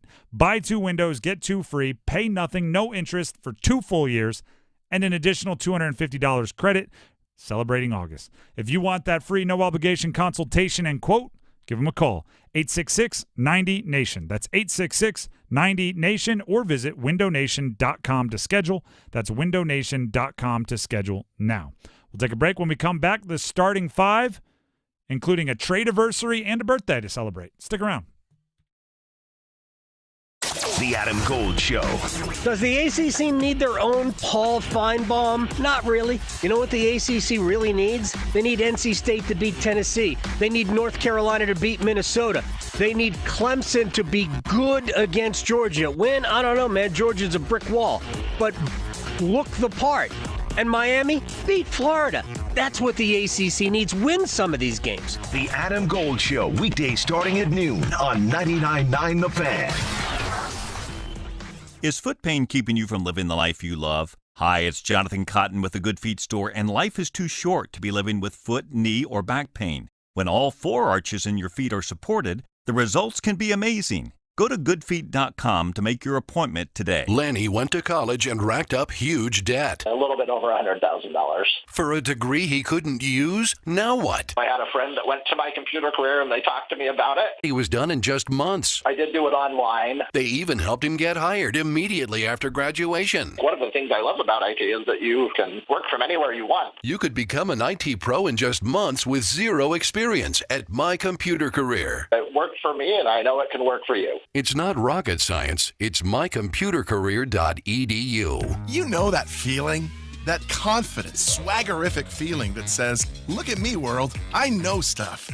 Own that feeling with PlaySmart, a fun new go-to resource from the North Carolina Education Lottery. With PlaySmart, get to know the odds, learn tips, set limits and budgets, and make the most of your play.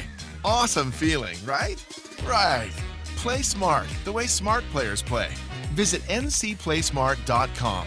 Must be 18 to play. Problem gambling helpline 877-718-5543. A few contest rules from sports radio stations The Fan, The Buzz. No purchase necessary, 21 to enter and play. Limited to 1 entry per person and 1 prize winner per family or household per contest every 30 days. Employees of Capital Broadcasting, its agencies, sponsors, subsidiaries, other broadcast companies, and immediate families of the above are ineligible to play. Winners are verified, complete documentation, and are responsible for all taxes and prizes received. All prizes are non-transferable and cannot be redeemed for cash. Winners give sports radio the right to publicize his or her name, likeness, or voice. Sports may change contest rules and prizes at any time and holds no liability for canceled or postponed events. Complete info of sports radio contests available at WRALSportsFan.com or during normal business hours at 3100 Highwoods Boulevard in Raleigh. They say consistency is the key to success. They weren't wrong. So how about grabbing a beer that's consistently smooth, consistently refreshing, and consistently light? You might just find that the road to success can be pretty enjoyable. Michelob Ultra, the perfect balance of taste and refreshment, and only 2.6 carbs and 95 calories. It's only worth it if you enjoy it. Enjoy responsibly. Anheuser-Busch Michelob Ultra Light Beer, St. Louis, Missouri. This hour of the Triangle Sports Leader is powered by Ritchie Law Firm, North Carolina's injury lawyers. Visit GotBrian.com. That's GotBrian.com.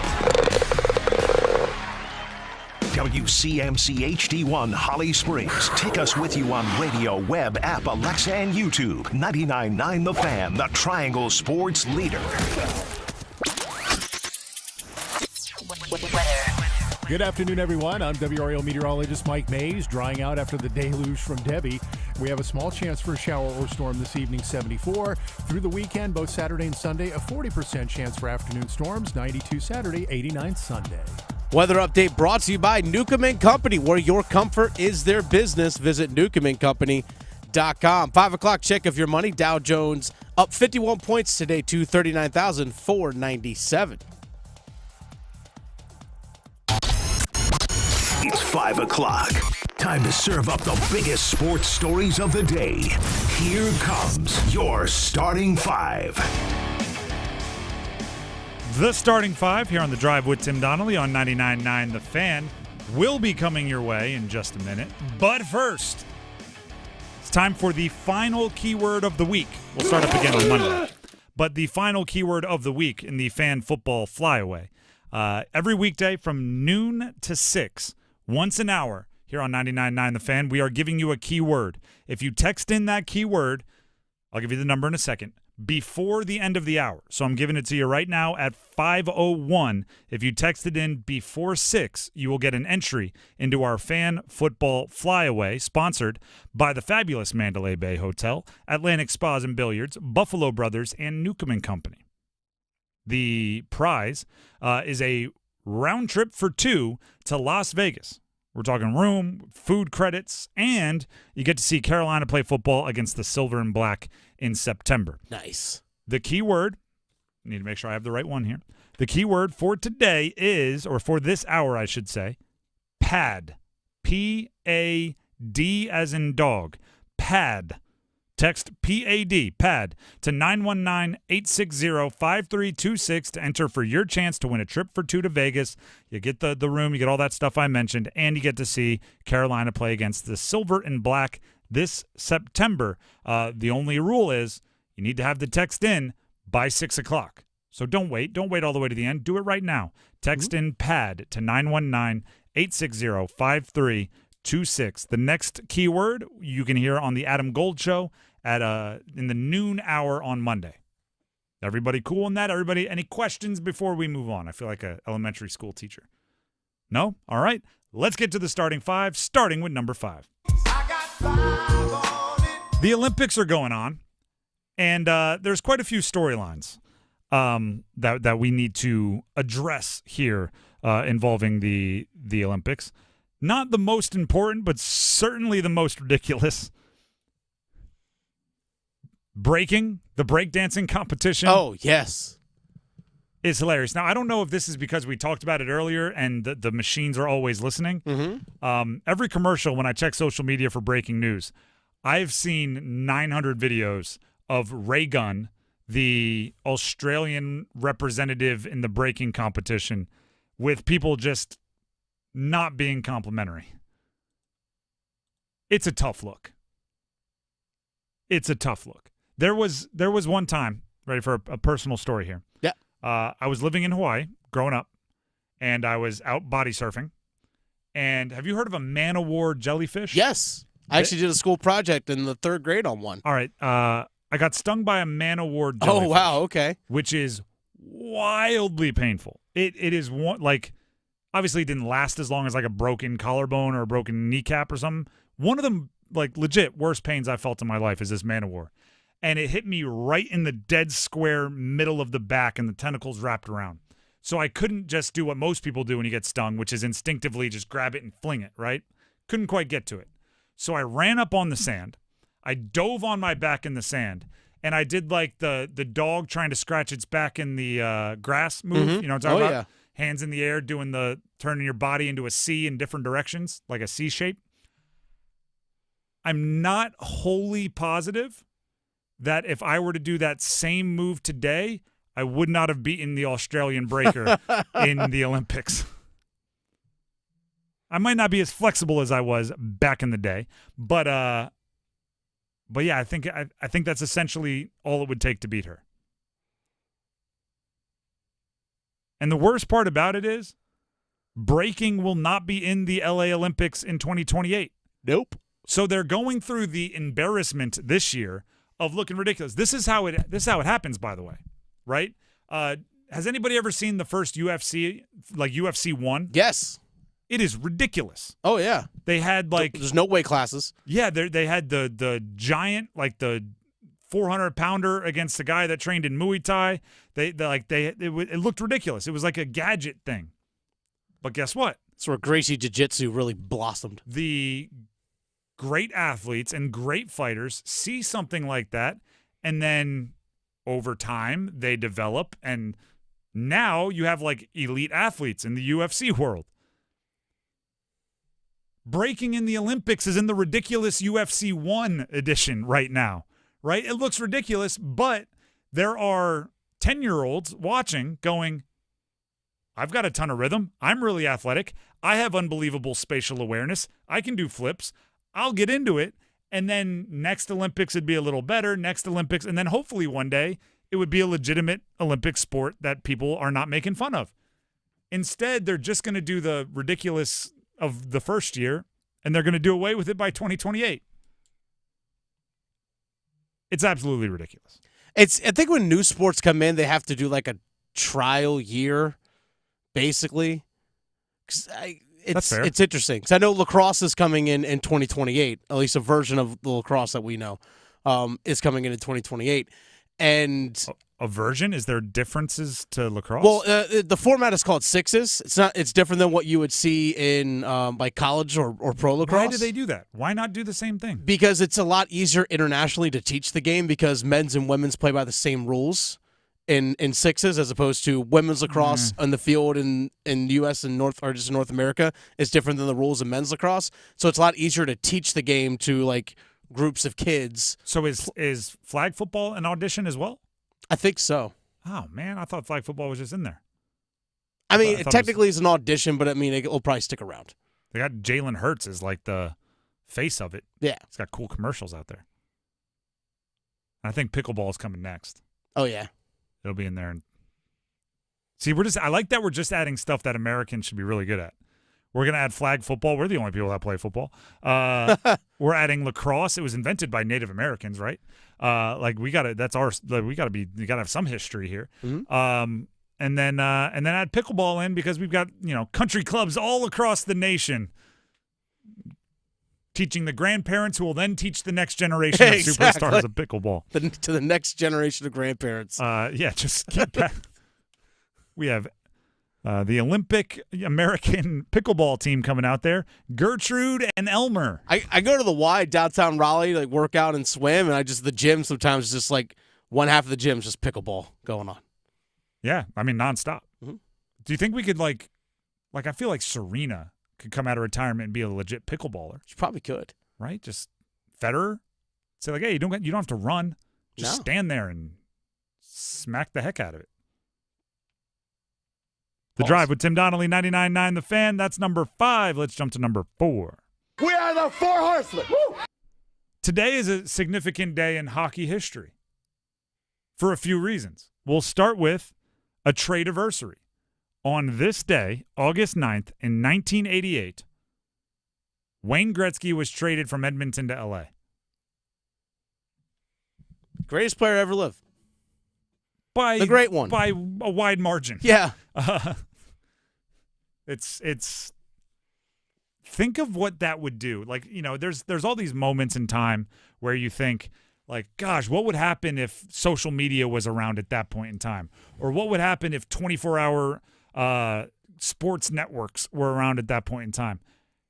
I can't imagine what it's like to see quite literally the great, and by that point was already known as. He was already, he was active and he still had a bunch of years left, but it was already oh, that guy's better than anyone we've ever seen do this.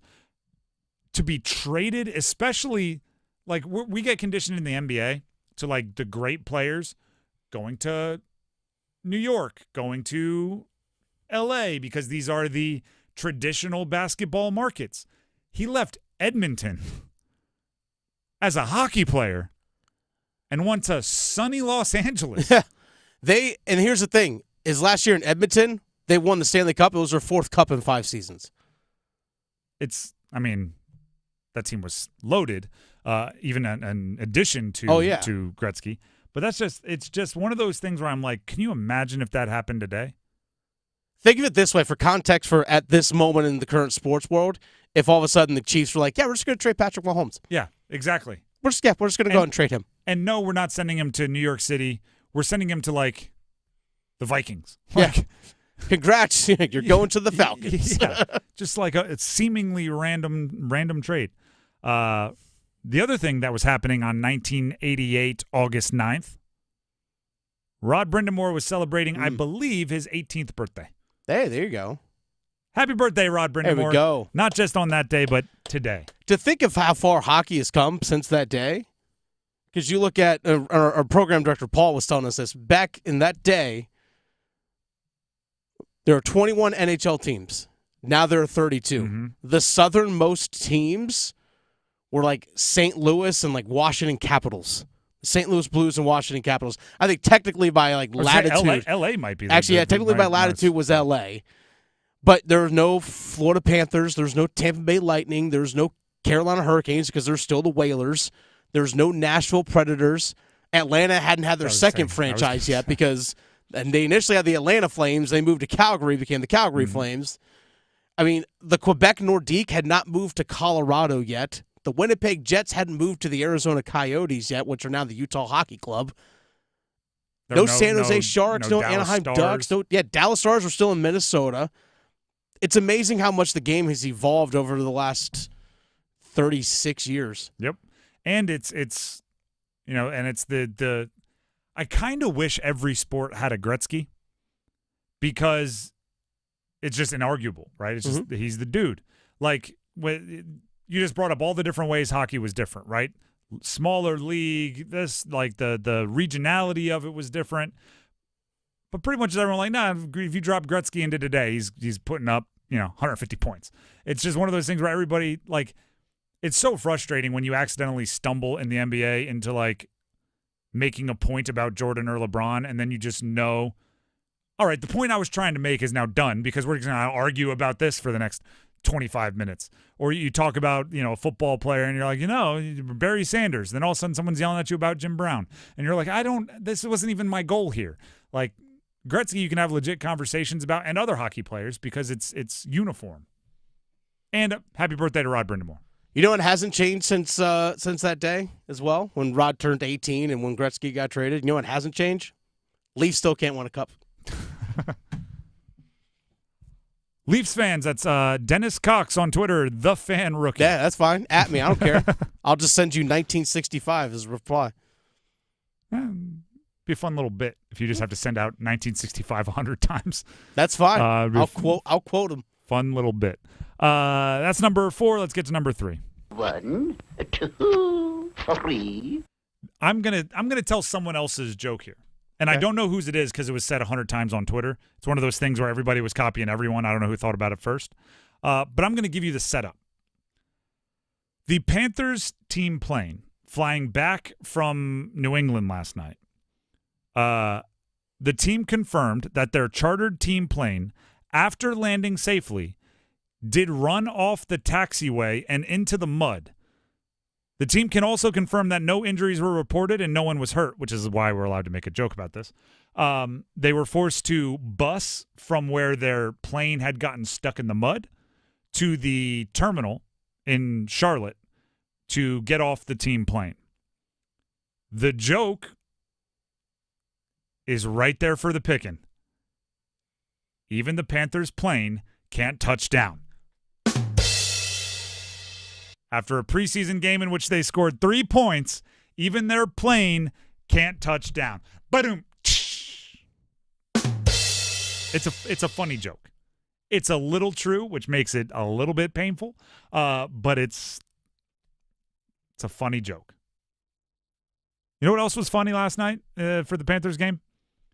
The punter doing the too small celebration on Johnny tackles. Hecker having himself a good time. First of all, why is Johnny Hecker making tackles in the preseason? You're a punter. He's got to get in game shape. Want to dislocate your shoulder? Like, what's the plan here? Not only that, once he was tackling guys on the sideline, you see it in the NBA when you score on a shorter player, they like pat the top of like a imaginary leprechaun as if to say, like, good job, buddy, you're just too small. Mm-hmm. Johnny Hecker was doing that to NFL players. I mean, it's funny. It's funny. I'm not denying that. It's funny.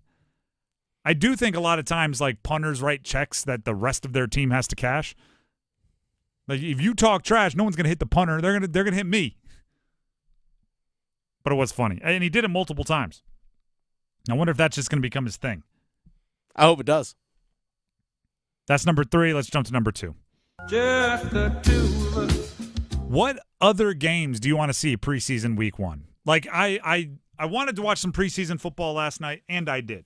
If you can call what the Panthers and Patriots put on the field football. But I will say this. Didn't scratch the itch. Right? I wanted to watch some preseason football. I didn't have a nice, satisfied feeling of that urge being, like, that itch being scratched. Luckily, there's a bunch more preseason week 1 games out there. What else do you want to see? What else do you want to take a peek at in preseason week 1? After talking so much about Bryce Young not playing and the starters not playing, I do want to see, like, what the Chiefs do with their starters. I want to see how many reps Joe Burrow is in there for the Bengals, who they said he's going to play, even though he is a walking injury risk. He's a guy that gets hurt. He's been hurt a lot in his career. And a bunch of different kinds, the wrist, the calf, the knee. Like, he's hurt all the time. He's going to play. I want to see how much these contenders put their starters out there compared to what I consider a non-contender in the Panthers not putting anyone out there. What else do I want to see? There's 2 reasons I want to watch your Steelers tonight. I want to see if Peyton Wilson gets much time and if he pops off screen. Because he does strike me. There's a few things. I don't know why I know this, and maybe it's because I'm a sports junkie. Rebounding is traditionally a great stat for translation from college to the pros. Like if you're a great rebounder in college, kind of like it doesn't even have to be the ACC. If you're a great rebounder in like the Mountain West, there's a good chance you're going to be a great rebounder in the NBA. It just translates. On Hard Knocks, the Giants GM Joe Shane said that getting your hands on the ball is a safety. So if you get a lot of forced fumbles, fumble recoveries, and interceptions in college, that's a skill that traditionally translates well to the NFL. There are other things that don't translate well, but those are two things that do. And one that I always want to is just top-end speed. It doesn't always. Sometimes a guy will run a 4.2 something at the combine, then you watch him in football and you're like, when are they going to run? Like, you know, as soon as they're trying to run past somebody, they're too hesitant. Peyton Wilson is legit super fast. I want to see if from the jump that immediately translates or not. And then the other reason is I want to see Justin Fields. As do I. As he continues, is it a quest, a journey? Yes. A quest to unseat Russell Wilson as the starter for the Steelers. And Russell will not play because he's been banged up and he's had the calf and he had the injury, blah, blah, blah, blah, blah. Justin Fields going to be out there. I'm looking forward to also C.J. Stroud playing just because I cannot wait for him to, like, just light it up for a series and everyone's going to go, yep. 4 for 4, 65 yards. And a touchdown to Stephon Diggs. Yeah. And everyone's going to go, yep. Why couldn't we do that? Yep. Well, I'm actually, then right or wrong, you guys can be upset. You can say I'm babying him. Do whatever you want. I've removed Bryce Young from that rookie class. I've put him in the next rookie class. This is his rookie year to me. Last year, a complete wash. So I want to see Caleb Williams. I want to see Jaden Daniels. I want to see, first of all, how much better their teams take care of those guys because they've put a lot of talent around them. And secondly, I want to see what growing pains, what things they need to work on, what jitters they have. So they'll both be playing this weekend. I'm ready to see Eagles fans already ready to fire Nick Sirianni as their head coach. There's only two ways that's going to go. Either the offense will score on the first drive and the defense will get a stop on their first drive, then they'll pull the starters, and Eagles fans will be saying they're going to win the Super Bowl by 45. Yep. Or Jalen Hurts is going to miss A.J. Brown on the sideline. He's not going to attempt to pass to Devontae Smith, and everyone's going to look into the body language on this sideline and say that everybody hates each other and Nick Sirianni is going to be fired. Call Bill Belichick. Those are the only two options in Philly. There is no it's a preseason game and they were a little rusty, but they showed some good. Like that doesn't exist in the preseason for the Eagles. Anything else you want to see before we move on here? Michael Penix Jr. for the Falcons because depending on how what the heck Kirk Cousins' Achilles holds up, you might see him a couple times this season if you're a Panthers. He's a mystery case to me. He is. And if they play him, how much do they give him? Drake London and Kyle Pitts one and series. Bijan, or did they not play those guys at all and play Penix? I don't know. Is he in the same as Drake Maye? I was going to say, is he in the same position as Drake? He's not as highly drafted, and he's got a better quarterback in front of him. That was what, number 2? Let's jump to number 1. The one! Now we can talk about that Panthers game last night. Panthers, Patriots. It's in the scheme of things, we learned very little because the Panthers chose to learn very little themselves, right? The Panthers and Patriots, by the way, although the Patriots gave a little bit of more of a real shot at it, there's just not very much that you can take away from a team that is not deep playing nothing but backups. Right, we've talked about this. The Panthers went into an offseason, at the beginning of the offseason, with a laundry list of things on their roster they needed to fix. And it would be disingenuous to say they were in any other situation after being the worst team in the NFL last year, right? After having the worst record in the NFL last year. So they went into the offseason with a laundry list, a to-do list of things they needed to fix on the roster. And they had a certain, like a budget, right? They had a certain amount of free agency they could spend. They had a certain amount of draft picks they could spend, a certain amount of trades they could make, and that was their budget. They didn't have the budget to fill every problem on the roster twice. For the most part, they tried, some bargain basement, some top shelf. They tried to fill every problem on that roster, but they darn sure didn't have enough to go back, right? They didn't have the thing to go, all right, well, we need a linebacker. Let's bring in Josie Jewell. And just in case Josie Jewell doesn't work out, let's go find another free agent linebacker for that same position to slot in right there. They didn't have the ability to do that.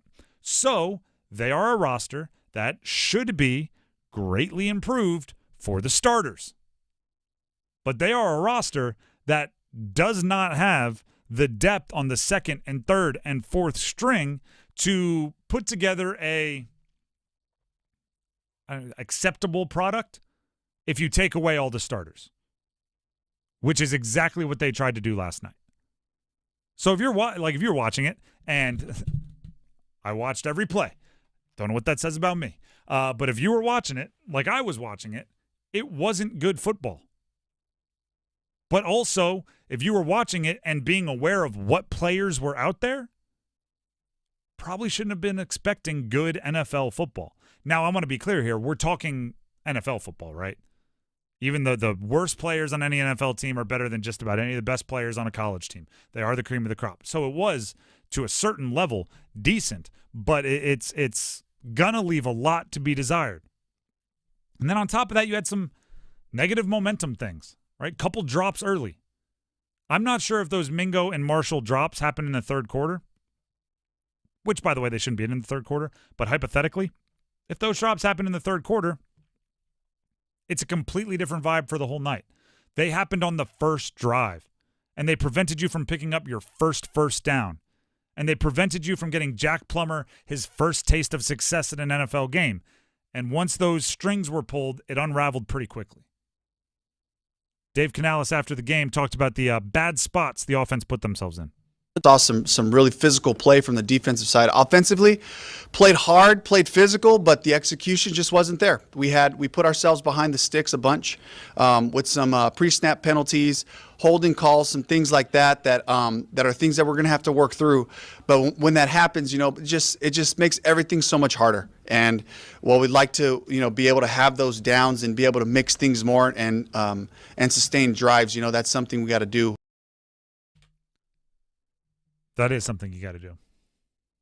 Dennis, does how rough the backups played last night change if you want to play the starters not in game 2? I mean, to me, no. I think they should have been playing anyway. No, it shouldn't change it. All right. That is true, and we're both in the same boat in there. Do you think I'm trying to think of, put yourself in Dave Canales' brain. You thought in game 1 you shouldn't have played everybody. Do you change that going into game 2? No, probably not. I was going to say, because I think then it feels panicky, right? Now you're almost you're pot committed to your decision, and now if you play him next week for a half, it's going to feel like, whoa, he's just reacting to whatever he saw most recently. It's a tough situation. I know they had the joint practices on Thursday. True.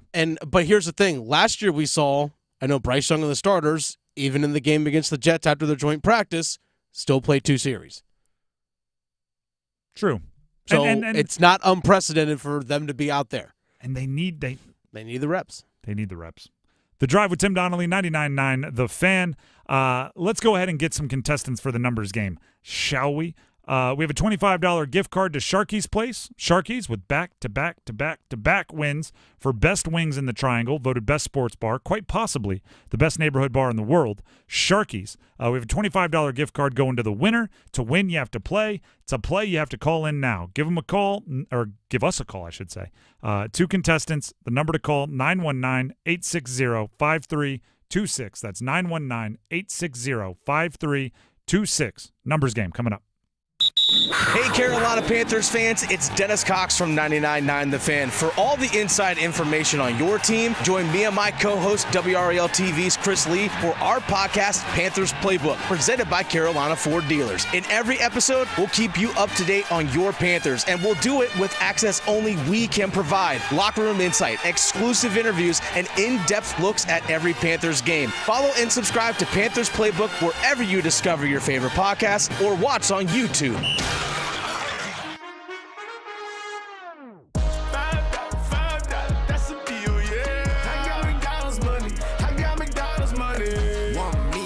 to make me feel better. All I wanna know is, can I get her? You see double patty, the McNuggets so crisp, and the fries go to yellow, yeah, McDonald's don't miss, yeah. Order apple, the drive-through quick, yeah. $5, that's a deal, yeah. I got McDonald's money. What's wrong? My travel rewards card didn't earn enough miles for my vacation. Are you crying? Are you crying because of that other credit card? Uh-huh. Well, switch to the Capital One Venture card. Venture lets you redeem miles on any travel purchase. Really? Yep, and you earn unlimited double miles on every purchase every single day. The Capital One Venture card. What's in your wallet? Terms apply. See CapitalOne.com for details. Why choose a Sleep Number smart bed? Can I make my side softer? Can I make my side firmer whenever I want? Can we sleep cooler? Sleep Number does that. Cools up to 8 times faster and lets you choose your ideal comfort on either side. 94% of Sleep Number smart sleepers report better sleep. J.D. Power ranks Sleep Number #1 in customer satisfaction with mattresses purchased in-store. And now, during our biggest sale of the year, save 50% on the Sleep Number Limited Edition Smart Bed. Limited time. For J.D. Power 2023 award information, visit jdpower.com/awards. To find a store near you, visit sleepnumber.com. Organize easy. Organize tough. Customize your work truck or van with upfit solutions from Van Products. Steel and aluminum shelving, toolboxes, data files, cabinets, drawers, conduit carriers, ladder racks, everything safe and secure. Everything built as unbreakable as you by Adrian Steel. Backed by the best warranty in the business. 3 years, 36,000 miles. Everything custom installed by Van Products so you know it's done right. From a single work rig to a fleet, choose custom installed upfit solutions from Van Products. With T-Mobile, you can get tons of benefits and still save on every plan versus AT&T and Verizon. Because nobody likes having to choose. It's like getting romance and sci-fi. Jane, I love you. Also, I'm a robot. Or being a dog person and a cat person. Who wants a treat? Who's a good boy? Or like being an extrovert and an introvert. I can't wait to go home. At T-Mobile, you don't have to choose. You can get the benefits you want and still save on every plan versus AT&T and Verizon. See how much you can save with our savings calculator at T-Mobile.com/switch. Plus, when you switch, you can keep your phone and we'll pay it off up to $800.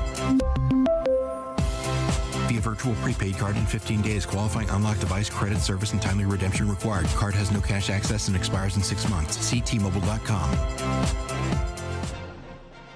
Westwood One Sports presents this special update on the 2024 Summer Games. Another botched baton pass for Team USA in the men's 4x100-meter relay that led to a disqualification and extends the medal drought in that event to 5 Olympics. Meanwhile, no such problems for the U.S. women. They take gold in the 4x100 relay, coming from behind on Sha'Carri Richardson's anchor leg. The rest of the team, Gabby Thomas, Melissa Jefferson, and T.T. Terry. This gold medal means a lot, coming in here with my training partners, with Melissa and Sha'Carri, and then adding Gabby to the 4x1. We just came in here with the goal of just going in there, trusting each other, do what you need to do. Just relying on each other because we don't practice together often. Also gold for Rod Benjamin in the men's 400-meter hurdles, beating out defending champ Karsten Warholm of Norway. With this Summer Games update, I'm Brad Heller, Westwood One Sports. Oh no, stomach issues again? Stomach issues? Who are you? Your pancreas. I could be the real reason for your diarrhea, gas, bloating, stomach pain, or loose oily stools. I thought it was my stomach. People often do, but any of these symptoms could mean having a condition called exocrine pancreatic insufficiency, or EPI. With EPI, the pancreas doesn't release enough enzymes to break down food, but EPI is manageable. Use the symptom checker on identifyepi.com and speak with your doctor. That's identifyepi.com. Sponsored by AbbVie. Some people just know the best rate for you is a rate based on you with Allstate. And look at you, hands perfectly placed on the wheel. Not like the driver to the right of you who's really going after that drum solo. Save with DriveWise and the Allstate app and only pay a rate based on you. Not available in every state, subject to terms and conditions. Rating factors and savings vary, and in some states your rate could increase with high-risk driving. Allstate Fire and Casualty Insurance Company and affiliates, Northbrook, Illinois. Pair of summer games updates on 99.9 The Fan are brought to you by North Carolina FC. Get your tickets today at northcarolinafc.com.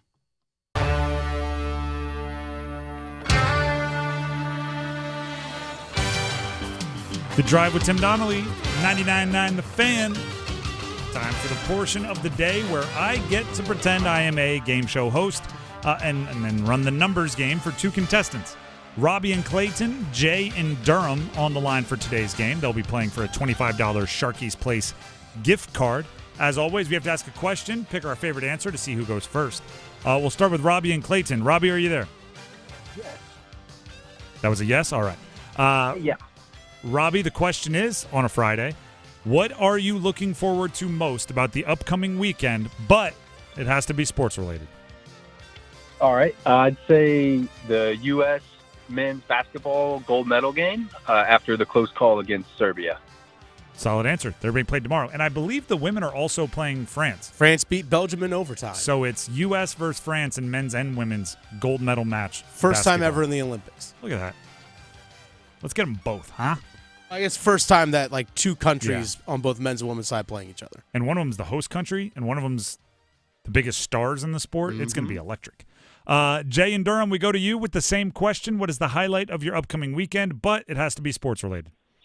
It's going to be the same answer. Sorry for the disappointment there, but yeah, looking forward to those games. All right. I mean, that's a good answer. I can't fault you for it, but we do have a rule that if you give the same answer, whoever gave it first gets to go first. So Robbie and Clayton will lead us off. Robbie, are you there? All right. Yeah. Yep. All right. The categories you get to choose from are NFL Pro Bowl MVPs, NFL Pennsylvania Pros, all players that the team we want the jersey number for is in the state of Pennsylvania, NBA current players only, or NFL Canes and Whalers only? Let's do NFL Pro Bowl MVPs. All right. These are all players that won the ever-competitive and very difficult to achieve Pro Bowl MVP. I will give you the team and the player. Give me the jersey number as quickly as you can. 30 seconds on the clock. You have one pass if you need it. Any questions before we get started? All right. Nope. All right. Your time will start when you hear the horn. Matthew Stafford, Los Angeles Rams. 5. Incorrect. Marshall Faulk, St. Louis Rams. 32. Incorrect. Matthew Stafford, Los Angeles Rams. 9. Correct. Kyle Rudolph, Minnesota Vikings. 87. Incorrect. Marshall Faulk, St. Louis Rams. 28. Correct. D'Angelo Hall, Washington Redskins. Oh, boy. 1. Incorrect. Kyle Rudolph, Minnesota Vikings. 80. Incorrect. D'Angelo Hall, Washington Redskins. 88. Incorrect. Kyle Rudolph, Minnesota Vikings. 81. Oh, you were getting closer with Rudolph. You got Stafford with 9. You got Marshall Faulk with 28. Kyle Rudolph with the Vikings, 82. Right after the buzzer, you said 81, so you were zeroing in. D'Angelo Hall with Washington. Weren't as close with that one. He wore number 23 when he was with Washington. But either way, 2 right. That's what your number to beat is. You're the leader in the clubhouse. Go ahead and sit on the line, and we'll find out if it holds up. That brings us to Jay and Durham. Jay, are you there?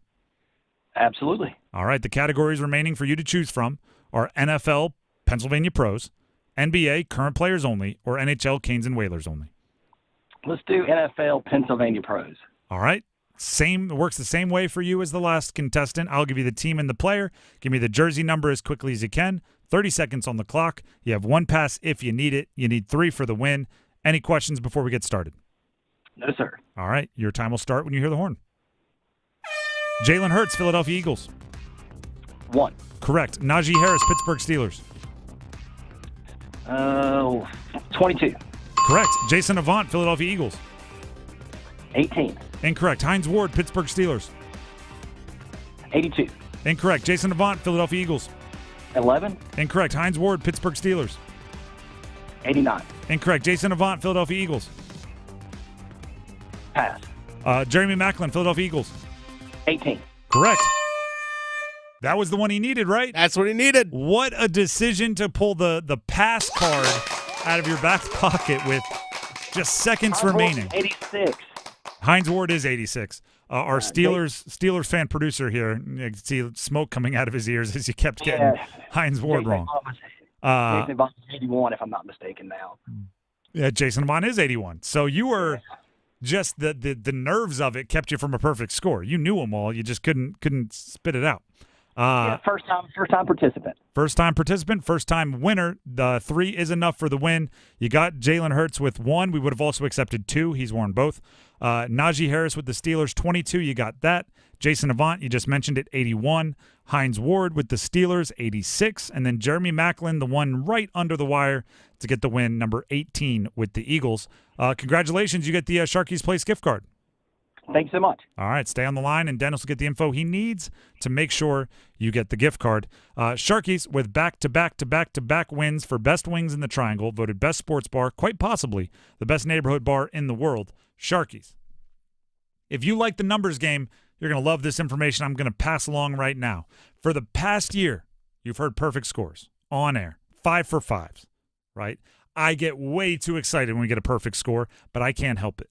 We're bringing those champions to the stage.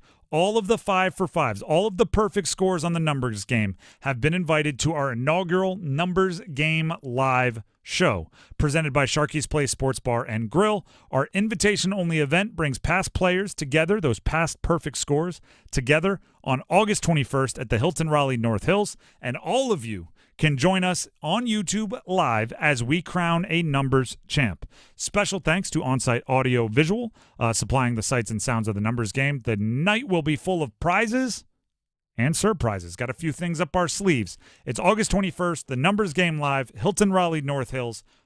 And again, you can join us on YouTube. We'll have the whole thing live as we find the champion of all champions of the numbers game.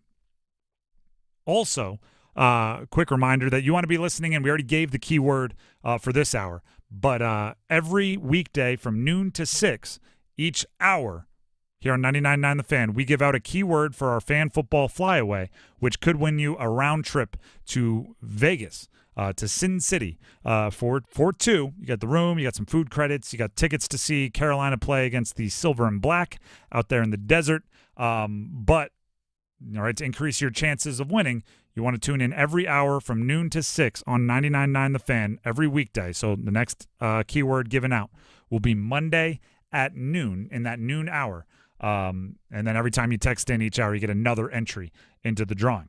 It's all sponsored by the fabulous Mandalay Bay Hotel, Atlantic Spas and Billiards, Buffalo Brothers, and Newcomb & Company. Before we move on, Dennis, got something for the people? Yes, he does. I do. Something I'm hoping I can do this weekend is hop on the motorcycle. It's supposed to be nice out there. Dennis Cox here for my friends over at Law Tigers. One thing I'm always being cautious of is obviously road conditions, weather conditions, traffic, all those things before I get out on the bike. But I'm not going to lie, been rain-soaked, haven't been on the bike. Which one thing, if you haven't been on the bike in a while, got to make sure it's in proper working order. Make sure the tires are good. Make sure that the belt chain and everything's all working properly.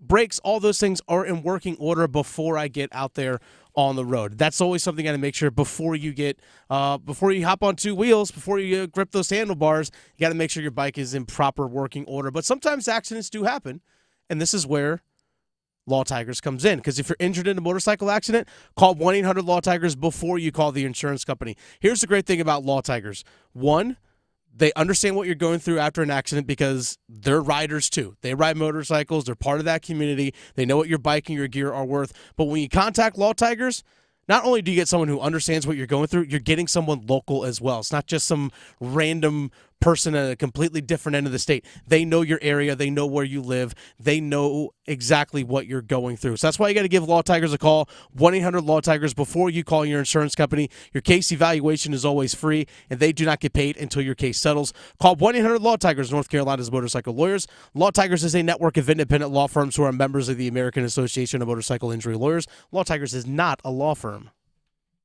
The Drive with Tim Donnelly, 99.9 The Fan, will be back with our picks for the weekend. See what Dennis has cooked up for us. Stick around. It's bow time. A leg and thigh dinner from Bojangles for just $5.99? Leg and thigh dinner from Bojangles for just $5.99? So crispy. So crispy. And juicy. And juicy. So much flavor. So much. Stop it. What are you doing? What, you expect me to get this delicious deal and not say anything? You're unbelievable. You're unbelievable. With a boldly seasoned leg and thigh, choice of fixin', a biscuit, and legendary iced tea, it's a deal so good it's worth repeating. So eat and repeat while it lasts. It's bow time. It's bow time. Dine in, drive through, or tap your favorite delivery app and have Bojangles come to you. Satisfy your craving for flavor right now with Bojangles 2-piece dinner. 2 pieces of Bojangles dark meat chicken, your choice of fixin', a biscuit, and iced tea for just $5.99. That's right, just $5.99 for limited time at participating Bojangles. What are you waiting for? When you're hungry, it's always bow time. Longer days mean longer rides. Make sure your bike, your ATV, your side-by-side, even your golf cart are the best around. From sound station and security, we've got custom stereo systems, custom speakers, even video and LED lighting options for your bike, your ATV, and even your golf cart. Look the coolest on the road or at the lake, just tooling around. All available with installation from sound station and security, with 2 locations, downtown Smithfield and on Glenwood Avenue in Raleigh. Online at myhotsound.com. The best things in life, they come in 2s. 2 scoops of ice cream, 2 tacos. And now for a limited time, get our best deal of the year. Buy any phone when you switch to Consumer Cellular and get 2 months of service free. That's right, the same fast, reliable nationwide coverage as Big Wireless, now with 2 months free. Proof the best things in life really do come in 2s. Visit consumercellular.com or call 1-888-FREEDOM. Second and third month of monthly base service fee waived for new customers with the purchase of a phone and activation by September 2nd, 2024. Taxes, fees, and third-party charges will apply. See website for additional details. Nothing makes being outdoors better than having the right gear and the right crew. So here's an idea. Let Mountain Dew supply the gear and you bring the friends. Because when you buy specially marked multi-packs of Mountain Dew, you can collect points and earn epic limited edition outdoor gear. So buy Dew, collect points, get gear, and get outside with Mountain Dew outdoor gear. Open to legal U.S. residents 18+. Subject to program terms at dewoutdoors.com. Age 12/31/24. Void or prohibited. Want a great deal on Mountain Dew? Handy Hugo's offering 2 20-ounce Mountain Dews for just $4. Do the Dew at Handy Hugo's today. Hey, John, why so glum? I just got let go. The company's downsizing. This is the 3rd time in the last 2 years. I'm done with this. Have you thought about My Computer Career? I've heard they can train you for a career in IT in just a few months, including cybersecurity and the basics of AI. And you don't need prior training or experience. Now that's a recession-resistant career. Wow, thanks. I'll check them out. Go to mycomputercareer.edu and take the free career evaluation. mycomputercareer.edu. Financial aid is available for qualified students, including the GI Bill. Are you a business owner in the Triangle area looking for an easy way to connect with peers and share experiences to help your business succeed in our region? If so, why not join the Raleigh Chamber? Your membership will give you access to more than 175 networking and learning opportunities and put you in contact with more than 4,000 business decision makers in the market. Get involved in one of America's most dynamic business communities when you become a member of the Raleigh Chamber today at joinraleighchamber.org. If Heineken Silver was a 60-second radio ad, it'd tell you all the stuff you need to know in only 30 seconds to keep things light and refreshing. Seriously, time me. Heineken Silver, a world-class light beer that's surprisingly crisp and refreshing, made with only premium quality ingredients and just 2.9 grams of carbs and 95 calories, all without compromising on taste. Heineken Silver, all the taste, no bitter endings. Order now at Heineken.com/silver. Must be 21 and older to purchase. Enjoy Heineken responsibly. Whew, 30 seconds, that's it. Done. Peace.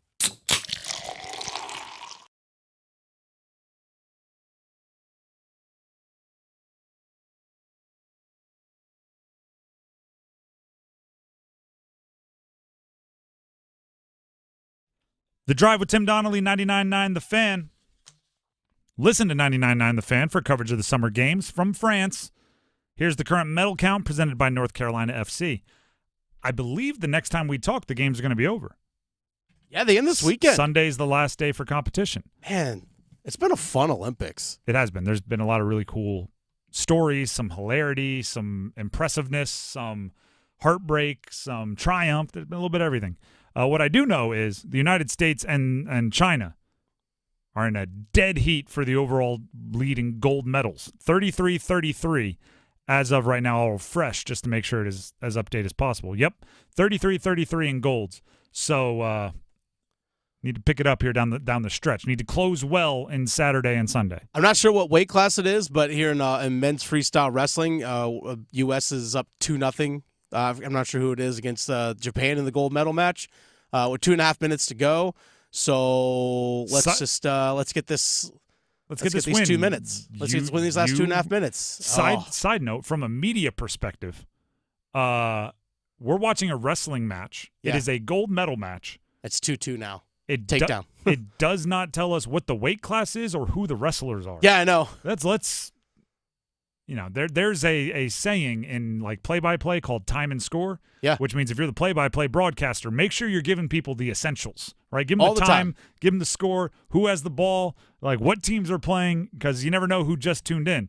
Right now, this is given, the screen should have names, weight class, more information. But with all that being said, United States, China tied for first in golds with 33 apiece. Australia in third with 18. Total medals, the United States kind of running away with it. We have 111 total medals. We have 83 for China, not we, but China has 83. Next closest is France with 56. What I will say is the United States is starting to even out.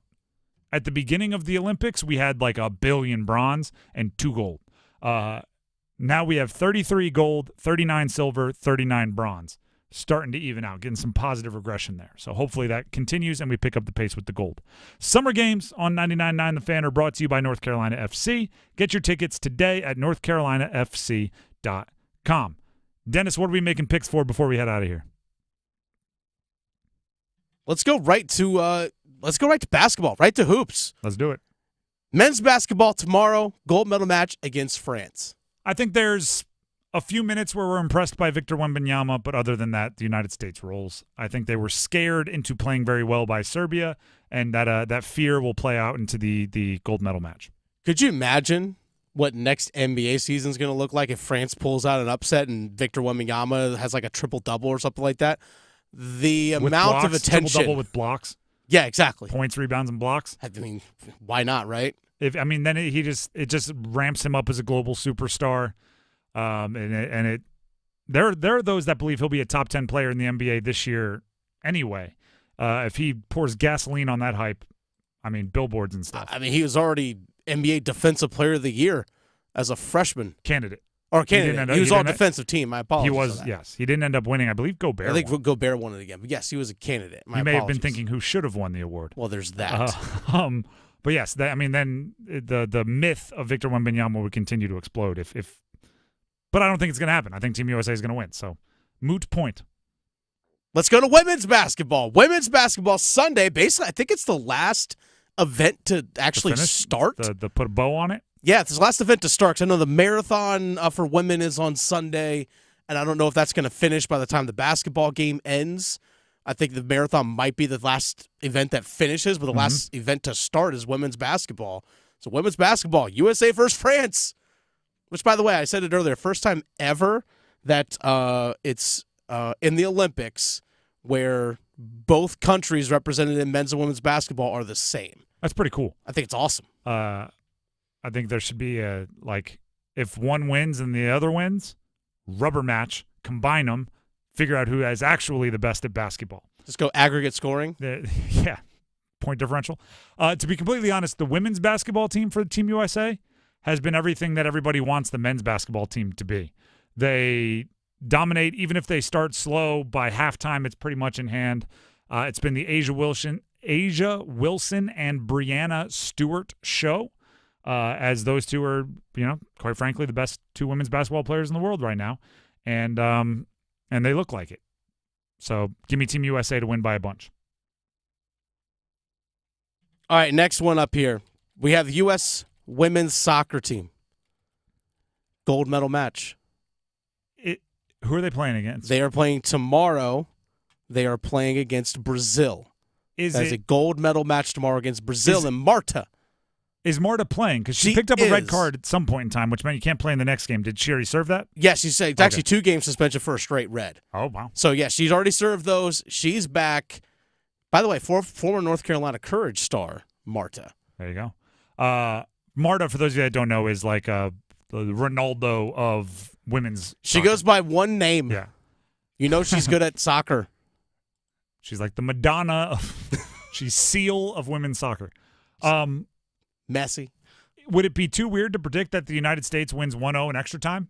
No. Because that seems to be the only way they win. They beat Japan 2 games ago, 1-0 in extra time. Mm-hmm. They beat, what was it, Germany in the semifinals, 1-0 in extra time. So keep it rolling. 1-0 in extra time. Gold medal. New generation. Trinity Rodman leading the way. Alex Morgan, who? Right? Give me actually Mallory Swanson with the game winner in that one, by the way. All right, sure. Mallory Swanson, game winner in this one. All right, final one here for you. To be completely honest, I don't care who it is. I just want that gold medal. 1-0, and a win. That's all I need. Want that gold medal.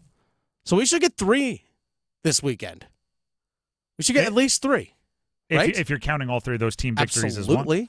Because we just predicted it's going to happen. Therefore, it will happen. But I stay away from guarantees. But yes, if those 3 win, that's 3 more gold. And I believe there's some more like 4x4. We have the 4x400. There's still some track that we are fairly confident in our abilities as Americans in that are yet to be played. I think with 4x4 in both men's and women's, which lock it in. Let's go. Yeah, we should. I mean, if you look at our finishes in the Open 4, we should win the 4x4s because we have the ability. It just comes down to as long as nobody, runs a horrendous leg, baton passes, those sorts of things. Don't pull a Mingo and drop it. And we get to add Sydney McLaughlin-Lavroni to our women's 4x4. Yeah. Who was the 9th fastest 400 open time in the Olympics, but she did it in the 400 hurdles. Yeah. She would have finished. Her time in the 400 hurdles would have finished 9th in the 400 with no hurdles. Yeah, she's fast. That's absurd. So she's actually running in the 4x400 with no hurdles. So I want to see what she splits. Do you think instinctively she's just going to randomly jump? Well, yeah, what if they just had one lane with hurdles and they're like, that's just for her? Yeah. Don't worry about it. None of the other teams complained that she wanted to jump over hurdles on her leg. Final one, tomorrow, Carolina Chaos, Premier Lacrosse League, on the road at the Denver Outlaws. Big Western Conference matchup. I saw this week, highlight on social media, my guy Blaze in goal. Blocked a shot, scooped it up, ran the length of the floor or the field, scored himself. Did that to start the game, by the way. Chaos by a bunch. Panthers versus Patriots? Oh, Panthers versus Patriots starting off Overdrive. Have a great weekend, everybody. We'll see you on Monday. The world's best athletes are in Paris going for the gold, and 99.9 The Fan will help you follow them for all 16 days of the Summer Games through August 11th. Listen for all the action from across the Atlantic. Check in often for event reports from Paris and the updated medal count as Team USA takes on the world. Updates from the Summer Games on 99.9 The Fan are presented by North Carolina FC. Get your tickets today at NorthCarolinaFC.com. 311 live in concert. The Unity Tour, Summer 2024. With special guests, AWOL Nation and Neon Trees. Saturday, August 10th, Red Hat Amphitheater, Raleigh. Join 311 for an unforgettable night of rock, reggae, and hip-hop. Tickets on sale now at livenation.com. For eligible individuals, 18 and older only. Results vary. See website for details and important safety information. How are your hearing aids sounding now? A little tinny. Okay, 2 seconds. With Jabra Enhanced Select's premium package, better hearing doesn't happen in a doctor's office. It happens at home, all done remotely from initial testing to adjustments. How are they sounding now? Fantastic. So much better. You get the same advanced hearing aid technology and professional support you expect from a clinic at a fraction of the cost. And if you have any issues, we'll make adjustments 7 days a week, no charge. Oh, you people are wonderful. Our premium package includes hearing aids, 3 years of follow-up care, plus a 3-year warranty with loss and damage coverage, and a 100-day money-back guarantee. I hear better than I ever thought possible. Save $300 on Enhanced Select 500 hearing aids automatically at checkout. Just go to jabraenhance.com/try. That's JABRA enhance.com/try. jabraenhance.com/try. See if you're a winner every night. Watch live lottery drawings on WRAL TV's 11 o'clock news. That's right. Carolina Pick 3, Carolina Pick 4, and Carolina Cash 5 numbers every night on WRAL-TV's 11 o'clock news. See if you're a winner before you go off to bed. Get your lottery numbers live every night. North Carolina Education Lottery. Only on WRAL-TV's 11 o'clock news. Navy Federal Credit Union is back with more eligibility. Now you can hear all your favorites like, my brother's a veteran, I get amazing rates. My mom served, I get 24/7 member support. Grandpa was a soldier and now I'm a member. And who could forget, thanks to my father who served in the military, I'm now eligible for incredible member benefits. Call 1-855-800-2102 or visit NavyFederal.org today. Navy Federal Credit Union. Our members are the mission. Navy Federal is insured by NCUA, Equal Housing Lender. Celebrate the month of August with Zero Res and get 3 rooms of carpet cleaned starting at just $115 and take 25% off your air duct cleaning on top of that. Visit ZeroResRaleigh.com or call 919-995-0000. Batter up.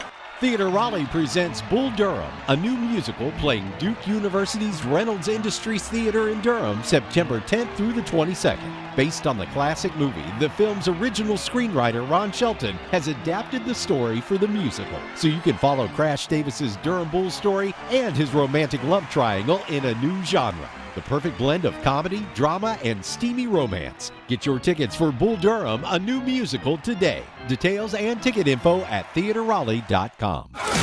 This hour of the Triangle Sports Leader is powered by Ritchie Law Firm, Raleigh's injury lawyers. Bounces his way into the end zone. Touchdown! Visit GotBrian.com. That's GotBrian.com. WCMC HD1 Holly Springs. Take us with you on radio, web, app, Alexa, and YouTube. 99.9 The Fan, the Triangle Sports Leader. 6 o'clock check of your weather here on 99.9 The Fan. Lows tonight at around 74, 75 degrees. Expect maybe a little bit of wind. Tomorrow, highs in the lower 90s, possibly some afternoon showers. On Sunday, afternoon thunderstorms, highs in the mid-80s. Weather update brought to you by The Good Feet Store. Ready to step into a healthy and active lifestyle? Come to The Good Feet Store and experience the difference. Discover how a simple step can lead to a life of pain-free possibilities. It's 6 o'clock. Time to shift into overdrive. All highlights, no filler. And The Fan 99.9 here on 90 o'clock check of your weather. 6 o'clock. I planned on starting the show by saying the Panthers played a football game last night. I'm not sure we can call it a football game if we're being honest. Well, there's that. The Panthers were on a football field. They were wearing football pads. There was another football team present. And they kept score. I just don't know if in its entirety you could call it a football game. It resembled one, I guess. It was a mutual agreement. I think the Panthers and the Patriots mutually agreed to get absolutely nothing out of that preseason game. They walked up, they said, hey, listen, let's just get out of here, right? Let's just get in, get out, get on with life. We can put some things on film maybe for some of our third, fourth, fifth stringers. And you don't have a fifth string? That's fine. We got extras. You can take some more. Like if there were people switching jerseys at halftime, would we have noticed? Now, I hear the obvious, and I'll say the obvious. They also chose in many ways to prevent catastrophic injuries with a near certainty, right? Their starters were not going to be lost for the season in that game. So they made that choice also. But, right, there's always the but those two teams were amongst the worst in the entire league last year. The Patriots picked 3rd overall. The Panthers should have been picking 1st overall. They were 2 of the 3 worst teams in the league last year. They need to take advantage of every chance to improve and develop their roster, and they sure as heck did not do that last night.